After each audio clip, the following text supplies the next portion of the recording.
All right, ladies and gentlemen, hope you're all doing well. Welcome to the stream. We're back in business, baby. The games are over, and we're going to be losing some games with the Empire tonight. Should be quite a bit of fun. We'll have some fun, though. It's going to be some great builds, and all jokes aside, we're going to be trying our best to win. Yeah, Pwn Dog, good to see you, man. It was good, but it's certainly good to be back. Yes, yes. All right, so tournament's going to be starting here in a couple minutes. Just got to wait until 3 minutes from now. All right, so we got a little bit of time. Let's make sure all the settings are up. They're working for the Empire. Yeah, so tonight's SFT, going to be very unga bunga. We're going to be shaking off the old cobwebs with the Empire, so that'll be cool. Got to think of some styles I want to try out. Empire just got their new Arcane Journal in the Old World, so if you guys have played Warhammer, the Old World tabletop, Empire just got a ton of stuff. So I'm pretty excited to kind of get some minis together and see what the old war wagons can do in tabletop, which is going to be great fun. Yeah, some of the electric counts indeed. That's right, that's right. Every time I play the Empire, I win no games, but damn if they aren't fun. Yeah, Grudge Goose, Empire is really... they're extremely good in land battle, because in land battle, I don't know if I'd say extremely good, but they're very good in land battle. Because their kiting game is very good. War wagons with the restock on engineers in tandem with like pistoliers and grenade launchers give them a pretty good mobility game, and they have good cap too. Dom is harder for them. They're certainly not a terrible faction, but they're like a lower mid-tier faction, I would say. Let's see what the win rates say right now. Empire currently has a 42% win rate, so certainly not good. But yeah, they can win games. It's just the amount of effort you have to put in to win a game with the Empire compared to like any of the Chaos factions, it's just a mountain of difference. It's a mountain of difference. All right, so let me just go ahead and make sure I frigging check in for my own tournament. Jeez, I almost totally forgot to do that. It's like, I guess we're just casting tonight and check in. 1 minute before the marker, baby. Luminarchs. Yeah, we'll see. I'm not really sure what strategies we're going to be employing, but yeah, just going to be shaking off the rust. Hope you guys have been doing well. It's been, the last stream we had was, what, 9 days ago? Yeah, 9 days ago, man. It's been a while. It's been a hot minute. It has been a hot minute. Okay, so let me check. People are checking in. Don't forget to check in. I see you, Dark Age Rush. You didn't check in, but we're going to give it a minute. Okay. Definitely got to try some Karl Franz tonight. I think the Prince and Emperor need some action. Yeah, in tabletop, they're pretty neat. They got two special armies in tabletop. The Empire got the City-States of Nuln, which it's very cool, but the only problem is they're not allowed to bring a wizard, which is super weird. And then the Knightly Orders. So you have the Knights Panther, the Knights of the White Wolf, Blazing Sun, Fiery Heart, and more. So you can customize your armies pretty cool. Like you can bring knights of different orders into your standard army, or you can have an entire army based around those units, which is very neat. No, it's not my birthday. My birthday is July. Yeah, so a ways back. All right. So it looks like it's 5:30. I'm going to refresh the website, and we're going to get the tournament started. And GLHF, let's get those dubs. Welcome back. I'm going to Malaysia next week for a wedding. Oh, sounds fun. Maybe I'll catch some streams. I normally can't time-wise. That's right. We'll be streaming during the week, too. We'll have some EU-friendly streams as well, so don't you guys worry. Okay. So I guess he's not checked in. It is what it is. It is what it is. Okay, so checking, and we're going to start the tournament now, so let's go ahead and generate the old bracket. You've been binging all the Warhammer 3 videos lately. I don't play multiplayer, but I'd love to join the Discord and hear about it. Yeah, absolutely. If we have a mod in here who could drop a Discord link, that'd be great. If not, I'll take care of it in a minute. Just let me get the tournament started. And all right, so we've given a bit of a leeway to people to check in. We've given them an extra 2 minutes, but the time is now, and we're going to get this tournament started.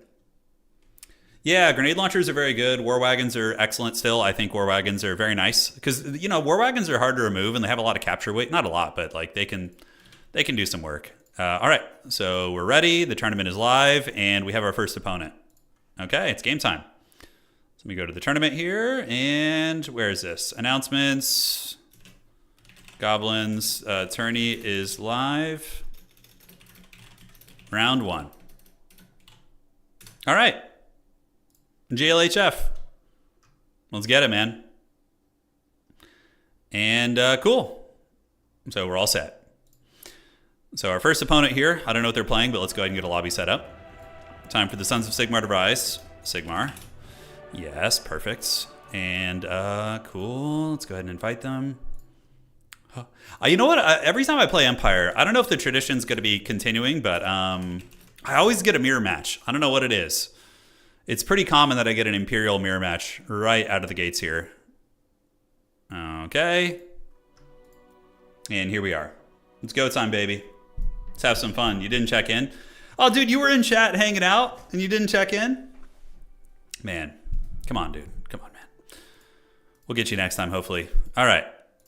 Although if there's somebody, I think, who... Grudge Goose, if there's somebody who doesn't have an opponent, we might be able to sub you in. We'll see. So let me double check here. And everybody has an opponent, unfortunately, so there wouldn't be any spaces to sub you in. Yeah, sorry about that, boss. All right, let's face some orcs.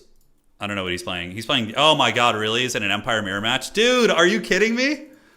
Oh, we got an Empire Mirror match. Is this a Dread Mirror match? Oh, no, not like this, dude. Oh. I think we legitimately have a mirror match here, guys. Let's see what the map is. So the map for the first round is going to be what? Dude, I hate mirror matches so much. Crystal Lake. Okay, Crystal Lake's going to be the map. All right, so we gotta mix it up. Yeah, no, it actually happened. We got a mirror match like round one here, ladies and gentlemen. So it's going to be a fearsome battle between these two city-states. Sigmar versus Sigmar. Dude, this is the worst. You know, you like to fight the bad guys when you're playing Empire. That's like what it's all about. But, you know, unfortunately here, we're going to be fighting our fellow Sigmarites, which is a little bit scary. So the map is going to be Crystal Lake, which is a cool skirmish map. And let's go ahead and get a blocker here. Yes, there we go. We got the Wookiee Skaven blocker. Yeah, we're going to do Pick 6 tomorrow. Yeah, so tomorrow we'll have the Pick 6 tournament. Today, I just, you know, it was short notice, and I was like, let's just throw up an SFT and see what we can get done here. Yeah, my mouse is a little bit funky. Hang on a sec, clean this off. There we go. That should do it, and all right. All's good. Yeah, he's currently rocking the Averland banner, yes, he is. The dreaded Averland is upon us. I always wonder about, like, the Pistolier versus the Outrider in this matchup. So Crystal Lake has, yeah, you got the 3 objectives there. So you can do some funny business with that. Okay. Is this like a situation where we want to artillery duel? Artillery dueling is, I think, yeah, it's pretty strong playing artillery in the mirror match. Although, if somebody goes like uber wide with just like State Trooper bricks, you could definitely lose out on the Duel of Fates there. Yeah, you can. Okay, let's get a couple of these guys out of the gates, and now we just need to figure out how we want to play the grind game here. What did I bring last time that was effective? I remember I had a really sweaty Empire Duel Civil War in the last stream too. 5 Luminarchs? Oh man. Luminarchs are basically just auto-die to like cannons and things like that, so it seems like a pretty precarious one. Alright, so I think we're going to go with you. That looks pretty good to me. Alright, and cut this, and cut this. Alright. That'll do, pig. Hawk and long rifles are pretty good in the Empire Mirror. They can definitely put some pain down on things. They can definitely unleash the pain. 2 Hellblasters. Hellblasters get countered pretty hard by cannons, though. So it's a dodgy one, you know? It's a little bit of a risky one, I do dare say. Playing the objectives are, of course, quite important. Grenade launchers are going to be very nice in reserve. You're not going to want to leave home without grenade launchers, I don't think. And what about Huntsmen? Huntsmen are an interesting choice. You know, you could feasibly have a couple Huntsmen who are going to be avoiding like cannon fire and just chilling out. Yeah, he's probably going to have artillery, I suspect. That would be my guess. I think that he's going to have some Dread artillery. Yeah, last time, what did I do? Last time I actually think I went with some foot-based characters. Yeah, that's right. Last time I played this mirror match, I had the Archlector. You guys remember that? I had the Chad Archlector. It was pretty fun.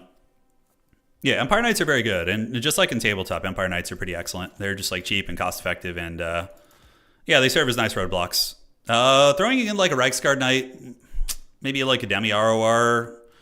The problem with going really expensive is that you get... yeah, if you go really, really expensive with the Cav, you can be cannoned down pretty bad and really take a lot of damage. So I think that's a little bit too risky. The Hawk and Long Rifles, though, are pretty badass. They can definitely do some work. These guys have what? So they can do some sneakiness in the trees, potentially. Bring stealthy art. Yeah, there's a lot of weird flanking tactics and shenanigans you can pull. All right, so that looks good. And then we're going to get some of these guys. Yes, yes, and yes. And I do like this idea, actually. This seems kind of a cute idea. I think tonight's a good night to like experiment with some off tactics, like things that are a little bit off meta. See if we can make some stuff work. Okay. How's that look? Then we got 250 left. Such an awkward amount of money. Do we cut this? No, that's probably fine. We can keep that. Okay, guys. We're just about ready for the party. And, all right. Then in reserve, we're going to want some halberdiers. Halberdiers are a pretty good state trooper in this matchup. They're stalwart. They get the job done. Greatswords, probably not so good. Greatswords can, I think, just be focus fired down a little bit too easily. Yeah, they can get swarmed out, which is not great. Hochland long rifles are solid. I do like them. I think they're very disruptive in this matchup. So I think calling in a couple Hochland boys, maybe not in the starting army, but maybe in reserve would be good. You have two choices. You either commit to the artillery game or you just, you go deep elsewhere. And let's go ahead and get rid of this. All right, awesome. And what about Outriders? Outriders are kind of cool in this matchup too. They're fast. They can put pressure on a lot of things. Hey, appreciate the kind words, man. Thank you. Maybe the anti-infantry. The anti-infantry cav. Expensive cav can really get shot up in this matchup, so it's a little bit scary. Like, I'm always nervous about going for expensive cav in the Empire Mirror. Yeah, definitely is a little bit frightening. Okay, so let's get this, and we'll get this. Cut you, and yes, and yes. And I think we're about ready to go. It's not my favorite build, but I like playing artillery builds, but man, they're so risky. Sometimes you just get stuffed back and you just can't make any progress, I feel so bad when that happens. What kind of Vanguard points do we have on this map? I'm trying to think if there's anything cheeky there. That's nice. A single Demi Halberd might not be a bad choice, just as like a sweeper in the late game or something. Yeah, they can definitely trade well. You're not going to want them in your early army, though. Yeah, but the only one that's really worth it is like the ROR. Let's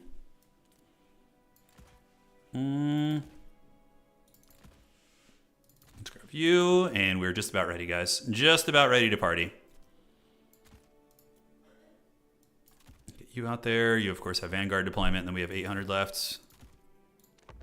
All right, good luck, have fun. Let's see what's cracking, man. Let's see if we got the tools here needed to get the dub. All right, so let's go ahead and get rid of the blocker. Good luck, have fun to my opponent. He's probably typing to me in Discord. Look, man, looks like there's no other admin issues, which is great. So yeah, we're going to have a lot of fun stuff on the horizon. We're going to have some major events. I'm going to be scheduling a faction war very, very soon. And on top of that, we're going to have the season finals of the previous championship, previous season. So that will be two major events coming up, which is great. On top of that, when the new Civ game comes out, we'll be hitting that pretty hard, which should be great. Playing a mirror match is basically choosing an army and then figuring out how you beat your own army. Yeah, it's tricky, Larry. It's tricky. Yeah, unfortunately, the Empire win rate is not going to be altered by this match. It's just going to be in the pits where it usually is. All right, so we got our State Trooper wall. State Troopers are going to go march out and get wrecked for Sigmar, which is cool. We got them, and I actually... One of my favorite secret techs in this matchup is the Humble Warrior Priest. I like the Warrior Priest tech. I think it's fun. We'll get you out there, get you guys up there. Cool. So we get Gelt here, and then you guys can be in 3. Got a couple of Pistoliers who are going to run up and go contest a little bit of ground. Get you up there, and we're going to get you up there as well. Cool. All right. So what else are we missing here? And we have a couple Spearmen who can head over the top. Help grab that point, so we'll put you guys in Control Group 7. The reason somebody asked why I put them in Control Group 7 instead of not 4. This is when I put things in really high control groups. It's basically because I'm not going to be dealing with them often, and I don't want them to be taking up a valuable slot that I'm going to be using mid-battle. So hopefully that helps answer that. And then we got you guys ready to chill over here. Cool. And yeah, looking pretty good to me. We'll hot group things as they come. Yeah, we got Balthazar Gelt. He's pretty good. Searing Doom has always been good against in almost every matchup, so I can't complain. My opponent's got a smaller army, which probably means he's artillery focused, would be my guess, but that's why we have all these stalking units lurking around. We will see what we can get done. Good luck, have fun to my opponent, and I await the dreaded Pistoliers. All right, so we got something here. Let's move you guys up, move you guys up, move you guys up, move you guys up, and you guys move up here. There we go, there we go, there we go. And Gelt Daddy's going to go run up here now as well. All right, so we do have some Vanguard here. It's going to be some free company militia. We're going to get our Pistoliers on this point. Pull Gelt's over here. Go ahead and use his staff. And we're already getting shot by artillery. Okay, so he's using big heavy artillery here, so we're just going to juke away from that. Yeah, and we were able to dodge most of that. Still hurts, but is that Sunmaker? If it is, I'm not too worried. Sunmaker tends to run out of ammo pretty quickly. But yeah, we'll see how that plays out. All right, so the Huntsmen are going to be shooting here. We do start to get the point. We're juking most of the big scary shots. And you guys, in the meantime, can get up on that point and looking good. So if we could just hold all the objectives out of the gates, that's going to be pretty sweet. So let's move you guys over, and we managed to get our clutches on that. We do. Outstanding. So now we can go ahead and call in some boys. So we're just going to call in troopers and just get like waves of infantry coming to be sacrificed to the Sunmaker is essentially what's going to be happening here. All right, so almost moving up, and we do have the 2 objectives. Halberdiers are going to be closing the distance here, and Gelt can go back there and cause some disruption. He does have a great cannon. All right, so he's got a great cannon too. So that is going to be a thing. All right, so move up, and let's get our warrior priests up on the objective and have them start fighting here. And the silver bullets can start unleashing hell here. Have you guys shoot as well, and cool. All right, so we're definitely going to be taking a little bit of demolish here. We do have the Searing Dooms. I'm going to fly Gelt back here to see if we can get a little bit, kind of have a little bit of fun. Let's shoot, and let's shoot here. And Spearmen are going to go ahead and rotate this way. Great. All right. So we are starting to wrestle the objective from our opponent, and I'm hoping that the warrior priests are going to be able to AoE down a lot of his units here and, cause some havoc. Let's re-stealth you guys, get the halberdiers moving into party here, and you guys are doing this. And now Gelt is going to go back there and see what he can get done. Call in a random handgunner and get him up. And all right, so now we are back here. So we're going to go ahead and do this because the other artillery is going to be running out of ammunition pretty soon. Yeah, we just need to hold this a little bit longer. We do have the objective there. Let's do this. We got the 2 state troopers waddling this way. Silver bullets can, form ranks over here. And let's get the warrior priests right on the middle of those units and use the soulfire bombardments, which is going to be really good. So Gelt actually broke one of the cannons, which is good. But if I lose him for that cannon, it's definitely not worth it. The Sunmaker is something else that we'll need to deal with at some point. But we do manage to hold on to the objectives, which is great. And let's go ahead and fix our archer positions and get Gelt back behind this rock over here to avoid that shot. All right. So now these silver bullets, let's go ahead and set them up on the edge of the objective here. And in the back, we can just call in a whole bunch of state troopers, basically, because we're playing for an objective victory. So we want to just win on points there. All right. So now we're going to use the Searing Doom over here and bombard the Sunmaker. See if we can get it offline before it manages to use all of its ammo. That would be very, very nice. And here we're able to melt those guys, which is outstanding. Let's do this and have you Spearmen actually make a play for the backfield. Great. So we're just going to keep hiding behind that rock. The warrior priests are being absolute chads and holding it. Let's pull back these silver bullets and get them to re-stealth, pull in another gun unit here, have them start shooting. And we do seem to be pretty stable now. We've gotten our clutches on this objective, which is outstanding. And now the tank commander is going to be moving in. Yeah, you see the silver bullets chilling over there, just waiting in the shadows? All right, let's see if we can sneak some of these guys around and have some fun. All right, so they've retreated, and we're going to get some more state troopers to walk up and just get them getting there, and hopefully they will arrive eventually. We're pretty well ahead on points, and honestly, the artillery isn't doing too much damage, so we're going to go ahead and use another Searing Doom back there as well. And what do we have being called in? Free Company Militia. So he's trying to shoot Gelt, but it's not going to do a whole much. Yeah, we're just going to run back this way now. It's fine. You guys fight here. All right, so Free Company are there. We have our heavy cav over here. Not heavy cav, but our cav. And we do have the tank commander. So the tank commander actually is in the open a little bit. There's a decent opportunity to maybe shoot that thing. So let's call in another gun. Get another handgun moving up. And hopefully have some fun. All right, so the halberdiers are doing great. The warrior priests, are they off cooldown? They are, so we want to use all their abilities. Make sure they're soulfire bombarding things, and Gelt is back and cackling all the way to the bank. All right, so these guns, or these bows, can form ranks here. Let's get these halberds rotating down this way. We do have the steam tank in the backfield causing havoc, and another gunner can go ahead and zero in on that. All right, so both of his expensive artillery has pretty much been trash canned, which is pretty huge for us. And the warrior priests are just being absolute chads holding that objective. So that's great for us. All right, so a little bit of sneakiness over here. We do see some cav coming. So let's set up our halberds and form ranks and get ready for a Searing Doom. Is going to be the play. All right, so you're on the objective here. You guys fight here. We do get the reinforcements. Let's get you back here and get the warrior priests on top of the Free Company Militia. So far, we're, I would say, in a winning position. Let's get some Empire Knights to come out and kind of screen and see what my opponent's up to. We have our mobile boys there. And I don't know what I was doing with these archers. Got a little bit crazy, but it is what it is. And looks like there's going to be some heavy cav coming this way. So it's going to be a lot of Empire Knights. Let's get back on the objective, and you guys can start shooting here. We can do a Searing Doom right on top of those guys, those silver bullets, and let's move up with these. Get this warrior priest to hunt down those silver bullets, and the steam tank commander is actually being shot by a lot of stopping power right now. So we need to get all the guns trained on top of him, and hopefully we'll be all right. So some of my missile pieces are going to be run down here. It is what it is. Not a huge deal. Let's form ranks with the halberds, form ranks, and I think we still do have a state trooper guarding the high ground. Okay, so one of the tactics that you often see when somebody's heavily behind is like a desperation back objective cap. So I need to make sure that doesn't happen. Yeah, I don't think it will, though. All right, warrior priests, keep hunting these guys. The halberds are forming up on the objectives. Let's get you here. You guys do this. And we do see the Empire Knights, so Gelt needs to go and get ready to kind of nuke them a little bit. Let's unsummon some of the state troopers here. And yeah, the tank commander is getting a lot of heals. He is. All right, let's get the warrior priests in there. Get you guys to go fight here. And the other warrior priest here can do a soulfire bombardment, which is going to be nice. Do this, pull you guys back, and get the Empire Knights to intercept. So when they get intercepted, we can just kind of do a bit of a timing bombardment here. So that should hit him. And Gelt can even get involved himself if he wants to, but I don't think he's going to need to, really. Yeah, we have a lot of firepower over here. And let's unsummon. Very important to do. So we just racked his heavy cav there. I think we did a little bit of friendly fire damage, but at the end of the day, not too bad, right? All right, so is he making a play? Yeah, see, he just called something in the woods. Classic, right? So we're going to mirror him by calling in some of the dudes over there to do their thing. Get some of these pistoliers to go run down. These are free companies, so they're going to be a little bit trickier. Those are halberdiers, and we do start to lose this objective because of the big tank, obviously, right?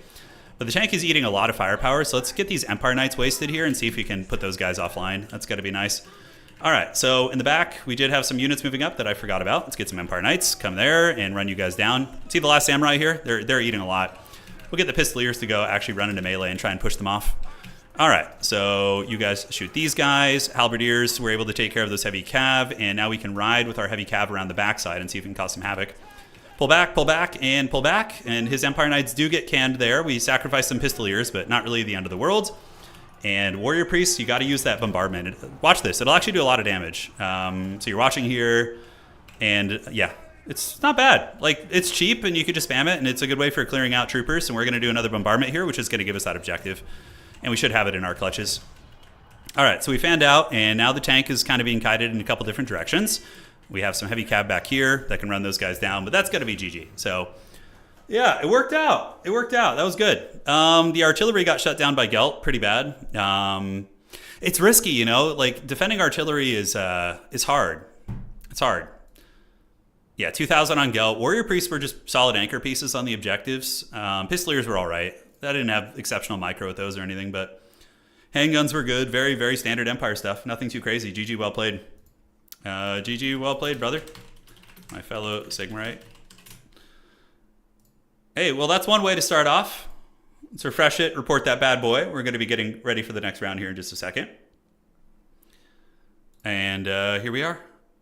Cool. So that's going to be 1 and 0. Let's report that. Empire. And cool. All right, there we go. Looking good. Yep, reported. I don't like overcasting Searing Doom, more missiles, but a wider radius. It depends on what you're casting it on. Yeah, there's circumstances in which you want to do it. Faith and Steel. Yeah, we had Faith and Steel. We had gunpowder too. I mean, we had Faith, we had the Steel, and we had the gunpowder. We had pretty much the whole greatness of the Empire. The Steam Tank Commander is not the best choice in this matchup. I think he's too big of a target. He's a big target for the Empire. So if I had come in with like a triple cannon build, he would just be screened out of the game basically. And I mean, he's somewhat disruptive, but like handguns and outriders, there's tons of stuff that can shoot those. Would a netcaster turn this game around when you Searing Doomed his artillery and Silver Bolts around? It could have been scary, yes. I think if you're going to be playing artillery-centric builds where you're using especially like a Sunmaker, you want to invest in nets and territory control. How do you participate in tournaments? I got you, 1 second. He says that rock you are hiding behind is a permanent enemy of mine, is what he says. Oh, that's so good.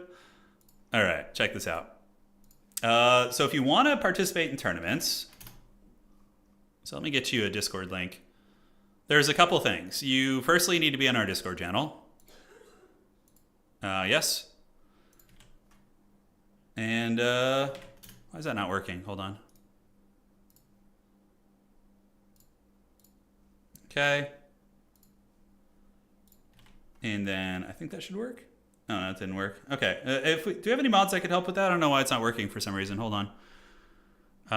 But yeah, you would want to join our Discord channel. And then from there, you go to totaltavern.com, which is where we run all the tournaments. And that's where like the leaderboards are kept and all that good stuff.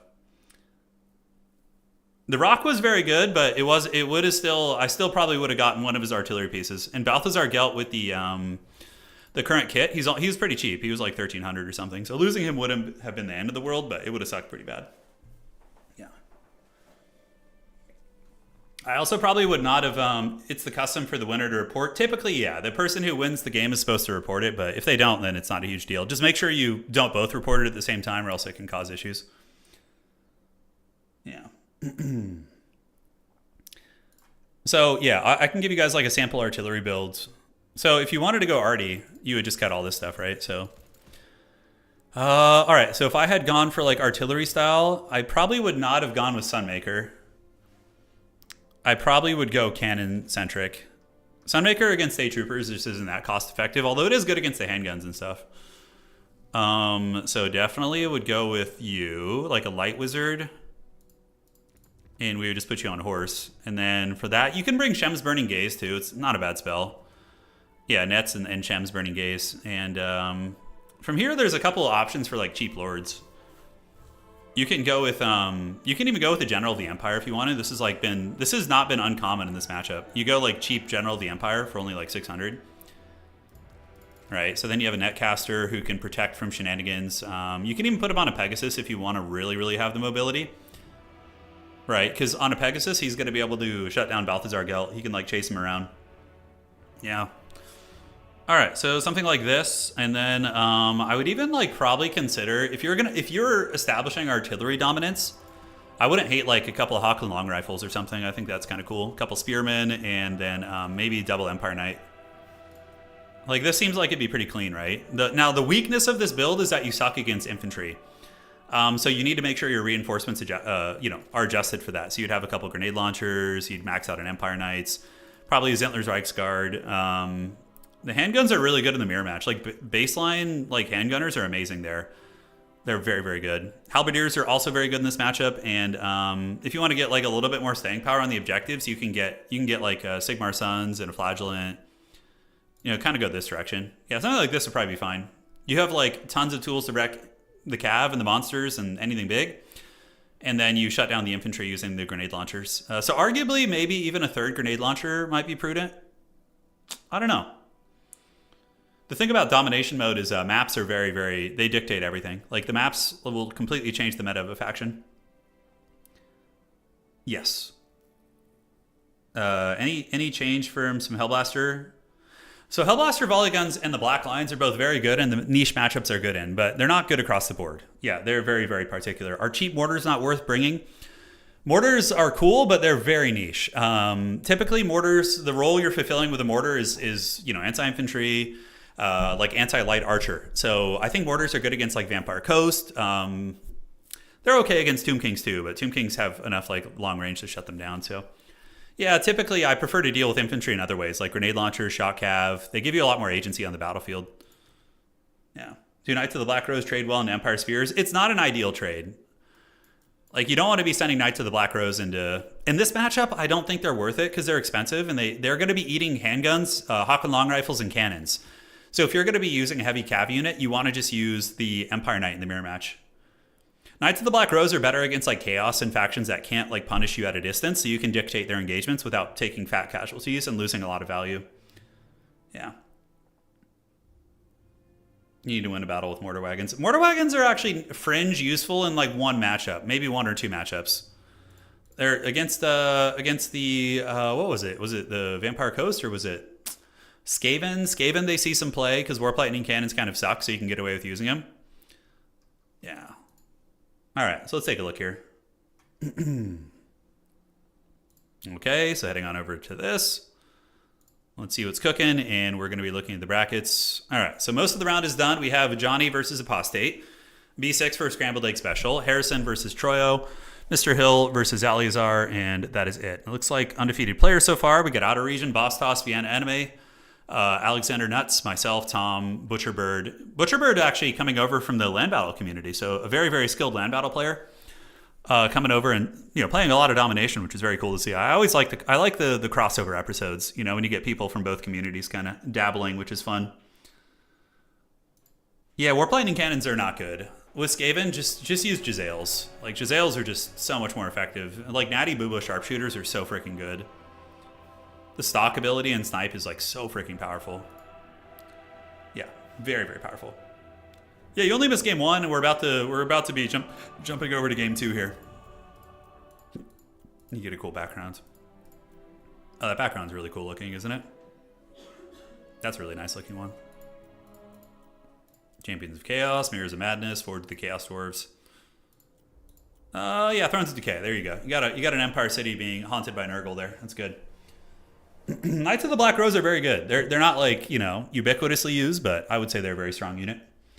Yeah, they're very strong. I mean, the Empire roster has a fair amount of good units. Like, most of their infantry are viable. You know, even greatswords are good in a couple matchups. Their shooting is all right. The one unit that's kind of in an odd spot for me is the Null and Ironside. You know, I don't know. I'm on the fence about them. Like, 145 range against 145. They do hit harder. They have a lower model count, though. But they do have the Black Powder Discipline. They're a unit I've not experimented enough with. Yeah, so if they stand still, they get accuracy and reload. Now the question is, does the Black Powder Discipline apply when they turn to shoot? So does it count as moving if they like rotate 90 degrees to shoot? Probably so, and it probably turns that off. Yeah, it's a decent little roster though. Definitely on the weaker side. So a lot of the factions that are very meta, like Ogres and Slaanesh and although Slaanesh is kind of just busted, right? Like, Seekers are just disgusting. You guys want to see some gross shit right now? Hang on, let me show you. All right. Here we go. So this is a 900 gold cav unit, by the way, versus Scarbrand. You guys ready for this? This is going to be fun. All right. So let me make sure the next round isn't ready. We got 3 games still going. Yeah. Let's do... what map is that? Not Galbraz. We can do Galbraz. It's fine. All right. Yeah, we'll get a link before the end of the stream. I was having some trouble with it myself when I was trying to get a link. So my goal is to win this season of Total Tavern. Should be easy. It's very doable. It's very doable, Butcherbird. Yeah, you can do it. Put in the reps, man. I believe. You know. Yeah, so Seekers are just very strong, right? So this is a 900 gold cav unit versus like a 3,000 gold Monstrous Lord. Now, for the record, if you send a unit of Demogryph Knights to attack Scarbrand, the Demogryph Knights will lose. They lose to him. And that's a 1,400 gold anti-large elite cav unit, right? So Seekers are 900 gold. Pretty freaky unit. So they charge in and look at the amount of damage Scarbrand takes. It's pretty obscene. Like, that is nuts. And they'll do this to like any Lord, right? And when you start to lose damage, keep in mind, I'm not even using any... I'm not using any buffs right now, like nothing, you know. And if I wanted to, I could be cycle charging as well, but I'm not. I'm just AFK mouth breathing. So you'd move past them, attack, get the pile in. You know, it's pretty nutty. And of course, the Rampage comes in. It's a close-ish fight. I've done this test a couple times. Sometimes Scarbrand wins, sometimes the Seekers win. And Scarbrand actually loses. He's disintegrating due to army losses. So, yeah, it's pretty nasty. So I'm just going to be banning Slaanesh in pretty much most tournaments right now, because I know in land battle it's a different beast, but in Dom it's like having the ability to summon these units in over and over even after you kill them is really, really nasty. So yeah, that's a 2,500 gold Seeker, and like they will do that to like anything, like whatever they surround they just obliterate. So yeah, like Demogryph Knights lose that fight, and they're like designed and armored and durable to like fight such things. They lose that fight, which makes sense. Scarbrand should beat a Demogryph Knight.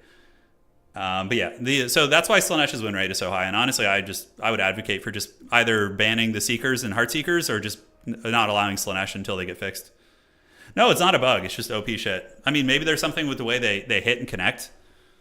Yeah, Demons of Chaos. Oh shit, yeah, that Ben, I should have banned out the Seekers tonight. Shit. Is anybody playing Demons of Chaos tonight? I'm gonna do an emergency announcement. After round 1, Demons of Chaos.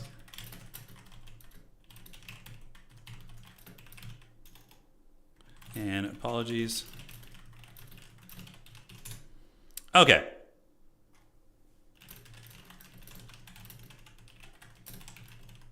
Declare in Discord.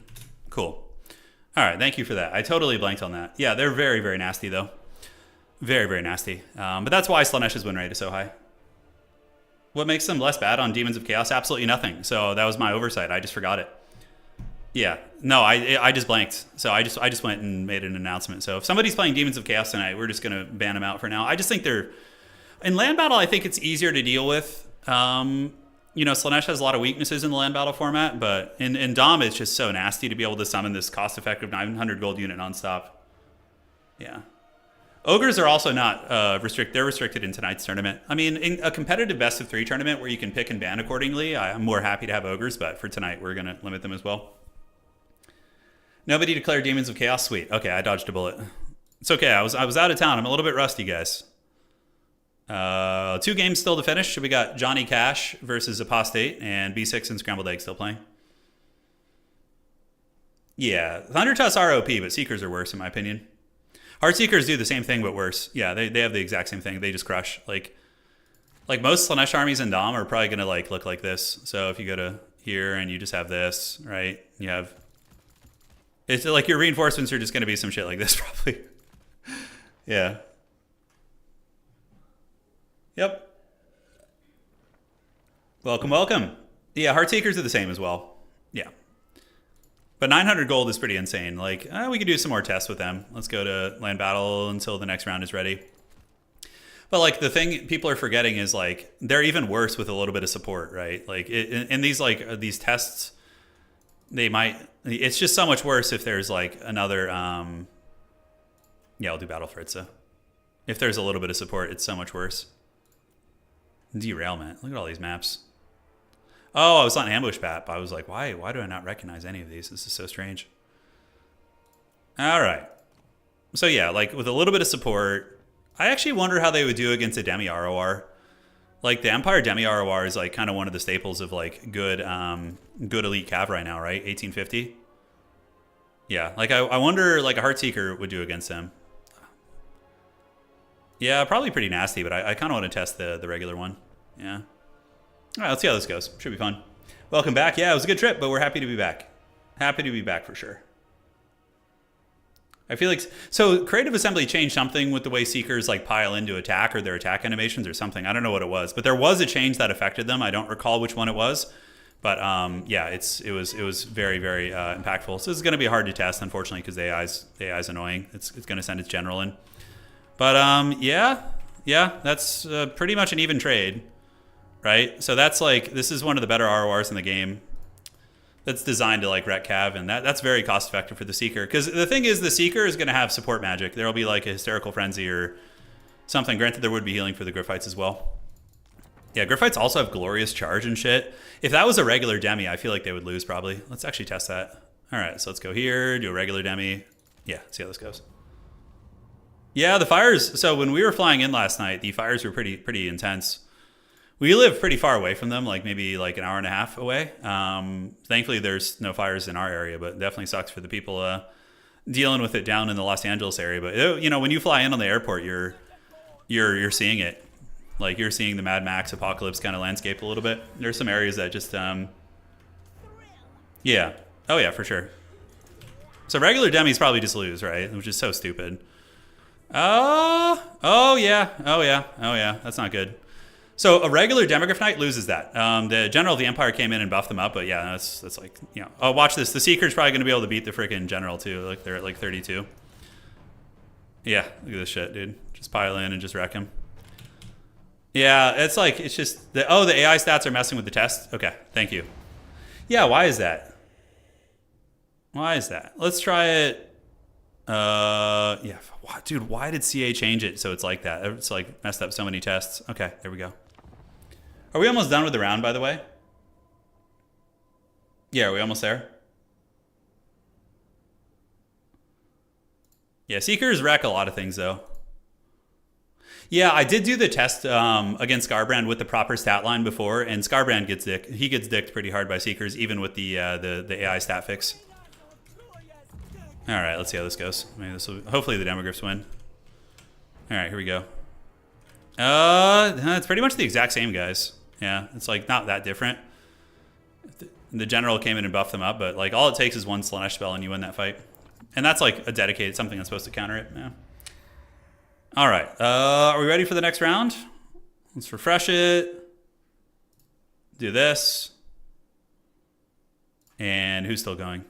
Okay, Johnny Cash and Apostate. So we started at 5:30, so they have another 8 minutes. 8 minutes. All right, Johnny Cash. Let me message Apostate. Let me know when done. I think he's playing Chaos Dwarves too. I'm not sure. Oh yeah, while we have a little bit of time here, let me show you guys this. All right, so heading over to the Old World Army Builder. So now when you play the Empire, you have a couple options. You can go with the City-States of Nuln or any of the Knightly Orders. So this is for a tabletop game. So yeah, you can play any of these. It's really, really flavorful. I think the best ones are Knights of Moor, and the Knights of the White Wolf are pretty good. But you would probably want to just play them in the Grand Army. So like, for example, if I go Grand Army now, you have the two Empire named characters. You have Harold Gumison, who is the Grand Master of the Knights Panther.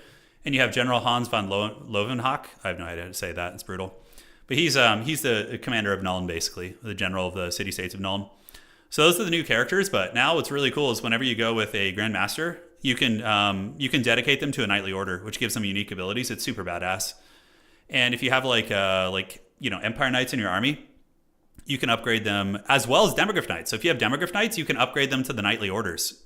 So you can have Demogryph Knights of Moor that can get terror eventually, which is a really, really cool thing. All right, round is done. Thank you, brother. Let's get round 2 going, and may Sigmar bless us and get it going. All right. Looks good. The round is ready, and let's advance the Swiss. Yeah, so you can use Demogryph Knights with Warhammers. It's super cool. But I don't really like that much, to be honest, because my with Demogryph Knights, I like them to have a 2-up save. Although the hammers are nice, but I think using lances on demis is still better than the wolf hammers, just because having a 2-up save is just god tier in tabletop. Like, it means you can save dragon attacks on a 4-up, which is so incredibly nice. All right, round 2 is live, guys. Get your opponents. Round 2 is live. All right, very cool. And we have Tom. So we played this gentleman last time with Empire. And we won last time against Tom, but Tom is extremely good. And Tom would have won that game if they didn't blunder their lord. So this is going to be an interesting run back for us here. Let's see. Tom, there it is. Yo. Good luck, have fun. All right, so I wonder if they're on vampire counts. This is definitely one of the most fun matchups. I don't know who to say. I mean, I think Empire is pretty good in that matchup, but it depends on the player. Jade Tomb. All right, here we are. My favorite thing of the Empire is to take Nuln, so your detachments get free handgunner sergeants, and then run a bunch of mini size. Yeah, you can do some fun stuff with that, Payson. Yeah.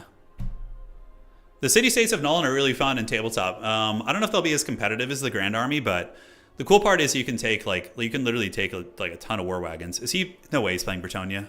No way. Are you Bretonia? Copy that. A very even matchup. Used to be. No idea now. All right, so he's on Wood Elves. So we're gonna be doing it. Yeah. There you go, Wookiee. Let's get you in there for the screen blocker. And we're playing against the hardwood. Yes, release the wood. Huh. So what are we dealing with Wood Elves? What is the drama? You got to watch out for your lord getting sniped. That feels pretty bad. You know, you can definitely pay the troll toll with that if you're not careful. The double Waystalker is a thing. Yeah, they're going to be doing that and having a good old jolly time while doing it. The Jade Tomb. I'm trying to remember what this map looks like. Yeah, so we're going to bring a couple of these. So they have, yeah, the Arrows of Karnus are definitely annoying. I even think having a net in this matchup is incredibly useful. Do we want to go cheapo? Yeah, it's an option. All right. So there's that. Yeah, Wildwood Rangers are very good. They're very tough to deal with. A very strong unit.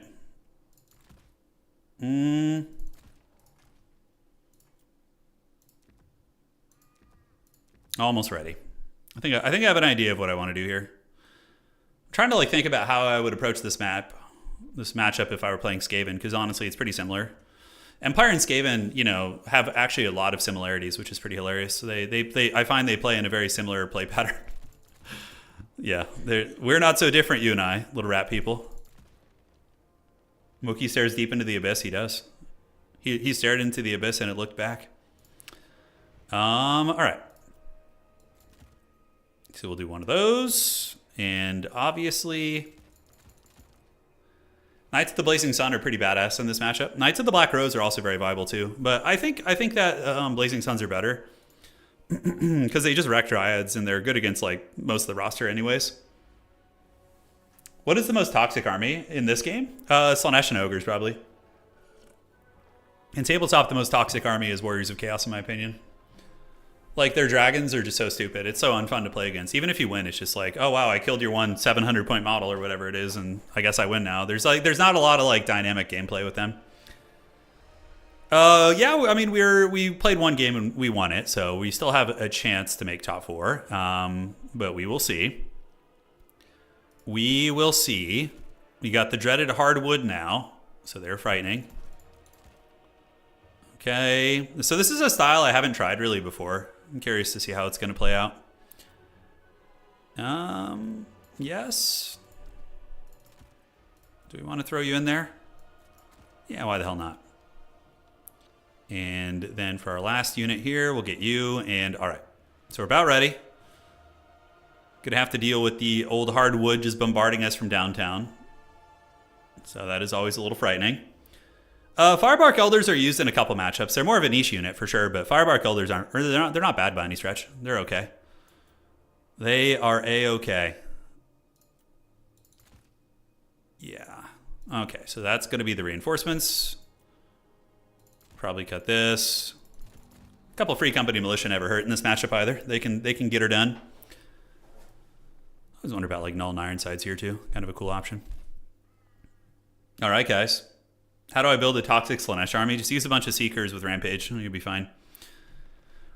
Slaanesh is pretty unga-bunga. You could just like have all these like ITP, good quality infantry, and then just use some of the most overpowered cav in the game behind them, and you're gonna be all good. Although in land battle they're harder. Like in land battle, people can box against you. So in Dom, Slaanesh is very good because you have to contest much like a lot of territory, right? So Slaanesh can cover a ton of ground and just alpha strike you when you try and move off one objective. Whereas in land battle, you can sit in a defensive box or a defensive position and not move, basically, and just barely obey the attacking rule. And they have to come to you. So it gives you a better fighting chance. Do I want to try these guys in this matchup? Yeah, I think that's all right.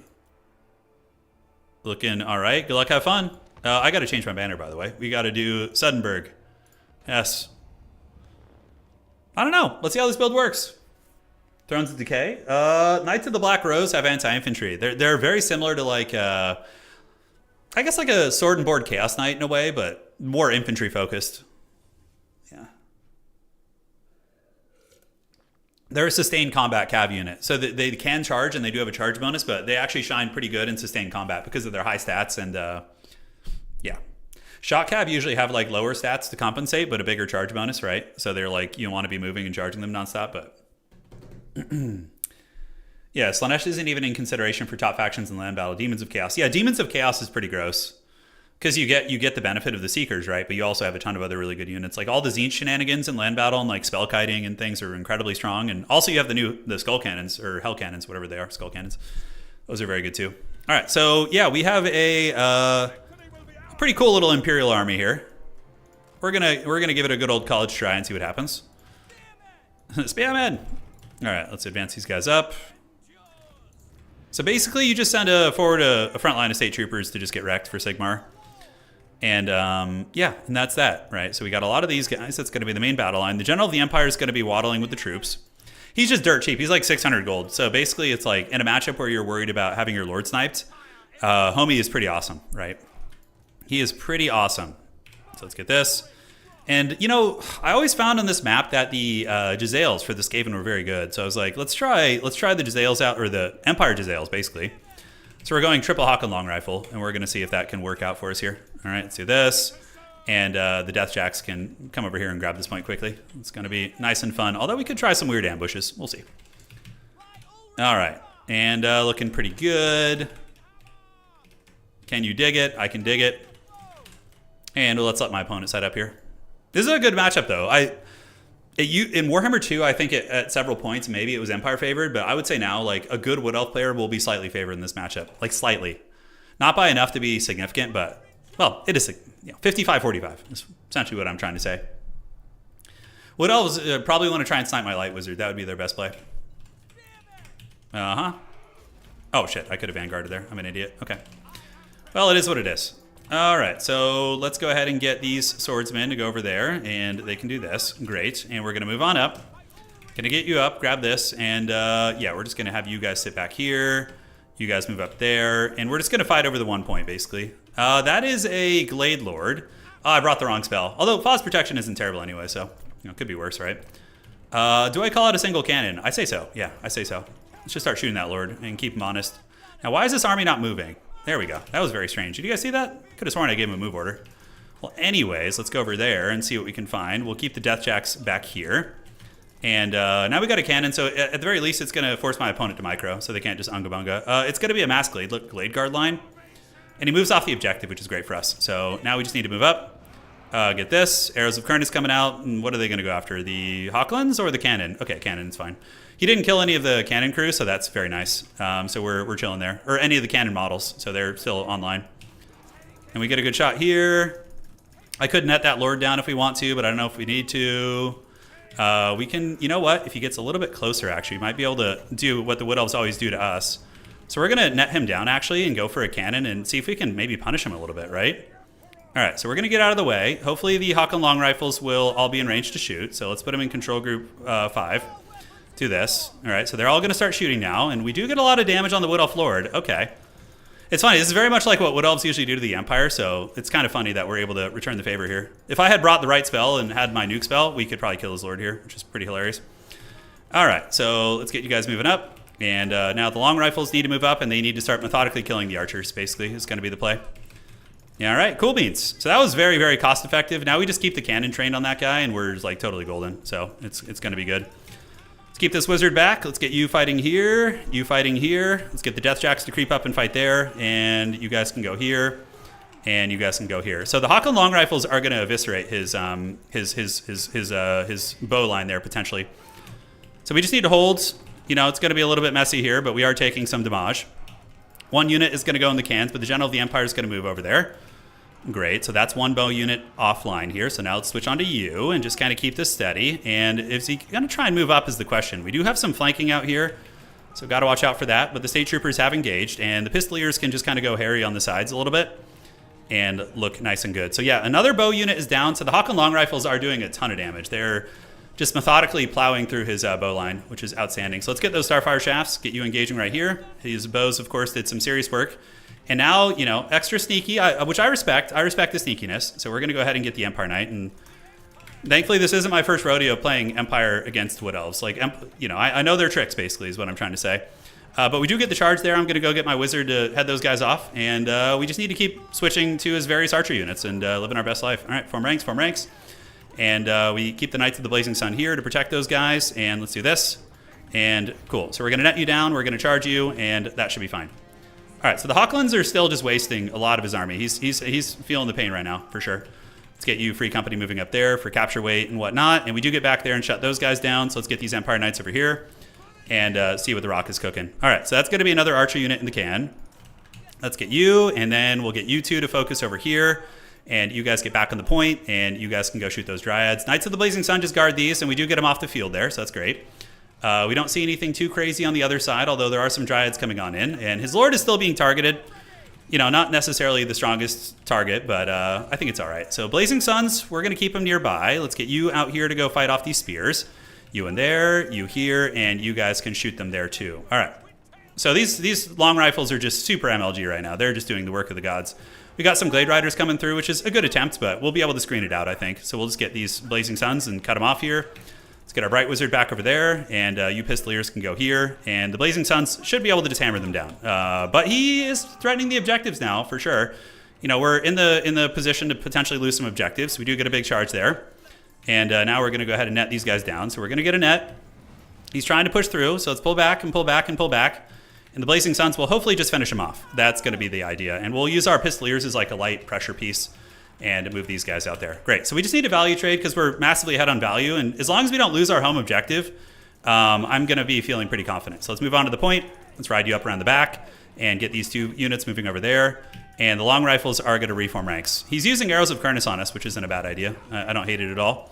Pistoliers form up and start shooting, and we do get some scariness, some spears coming through. Do we have any more bows to take down? We do. All right, so let's get these guys to go run these guys down, and we need to get these Free Company up on this objective. And Knights of the Blazing Sun can run down these Eternal Guard, and I think we just save our Winds of Magic for other shenanigans. All right, more Blazing Suns. There will come a time where we just like get so much damage in there that such a value lead that I'm hoping we can just overwhelm them, right? So let's get on these archers back here and get the long rifles to shoot onto this unit. Looks like the home objective is going to be stabilized here. And next up, let's get these Blazing Suns to go get behind those units, which is going to be great. And those Empire Knights were able to get in there and do some work. Looks like those Eternal Guard are going to pay the price too. All right, outstanding. So now let's start shooting at these guys. Is that my general of the Empire getting routed? It is. Yeah, okay, it's fine. Whatever. He's 600 freaking gold. We don't care. Like, that's totally okay. We still got a points lead. We're wasting the heavy cav. The home objective is looking stable. Let's go ahead and run down these Dryads with our Blazing Sun cav, which is going to be super thick. We'll unsummon you guys. And the general is going to get routed for like a good 5 minutes here. He's gonna take a hot minute before he runs off. All right, let's get these Blazing Suns back, and the cannon is going to stay trained on you. And yeah, look at that. My general's back, just like that. You know, he's back in business. All right. So where do we have any sneakiness coming through? There's going to be some Dryads back here. Yes, there will be. Let's get you doing this. Knights of the Blazing Sun should be able to run you down. We have a lot of time, a lot of time to work with here. Let's pull these guys back, get you guys moving into fight and melee if need be. So those Dryads should get wrecked by the heavy cav here, and we need to unsummon this cannon now. All right. So what are we going to start calling in? Grenade launchers are probably going to be our best friend. I think they're going to be good. Let's get you guys to go charge in on your Pistoliers. Pistoliers are kind of a weird melee unit sometimes. They can do a little bit of work. And we'll get some of these cav to run you down. Looking good. Archers shooting. And the long rifle core is very much intact. It's looking pretty good, I do dare say. All right, so grenade launchers, we need to get you.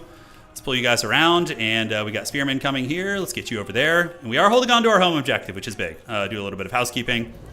And great, so those Dryads did get wrecked. And do we want to go after the Lord here? Yeah, grenade launchers are saturating in. It's going to be a lot of stopping power. Okay, let's get you guys around here. Hawk and long rifles can shoot. Let's get you swordsmen to go intercept here. Jade Wizard can go do its thing. And the General of the Empire is going to bounce over onto this objective. Good. Looking nice. So head back this way. Let's get some troopers here. And the Empire Heavy Cav need to run up onto that objective and try and hold that. Yeah, the one way I lose this is if it's going to be on objectives, I think, if at all. But I might be able to just steal his home objective right now.